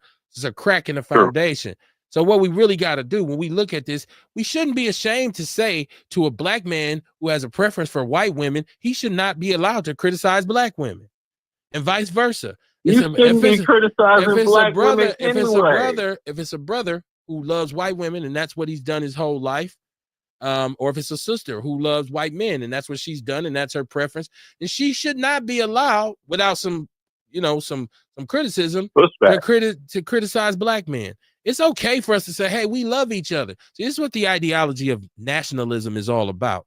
It's about loving you and your people. And so when it comes to us in this country, what we got to figure out how to do, because although we don't like what Trump is doing, you got to admire the way he was able to empower white nationalists in a country that's fastly and quickly becoming majority minority. So sometimes instead of crying about shit, you got to figure it out and do like they do so that you can get to where they're at. So if we really want to get to a point where we can get our own agenda, we need to engage in black nationalism unapologetically, just like he's done. But in the meantime, and in between time, what you have to understand is when it comes down to all these things, you got to be a person that's doing something instead of talking about it. Because if your criticism of the community outweighs your contribution, you are a coon. I see y'all Monday, man. Peace and love. Good stuff.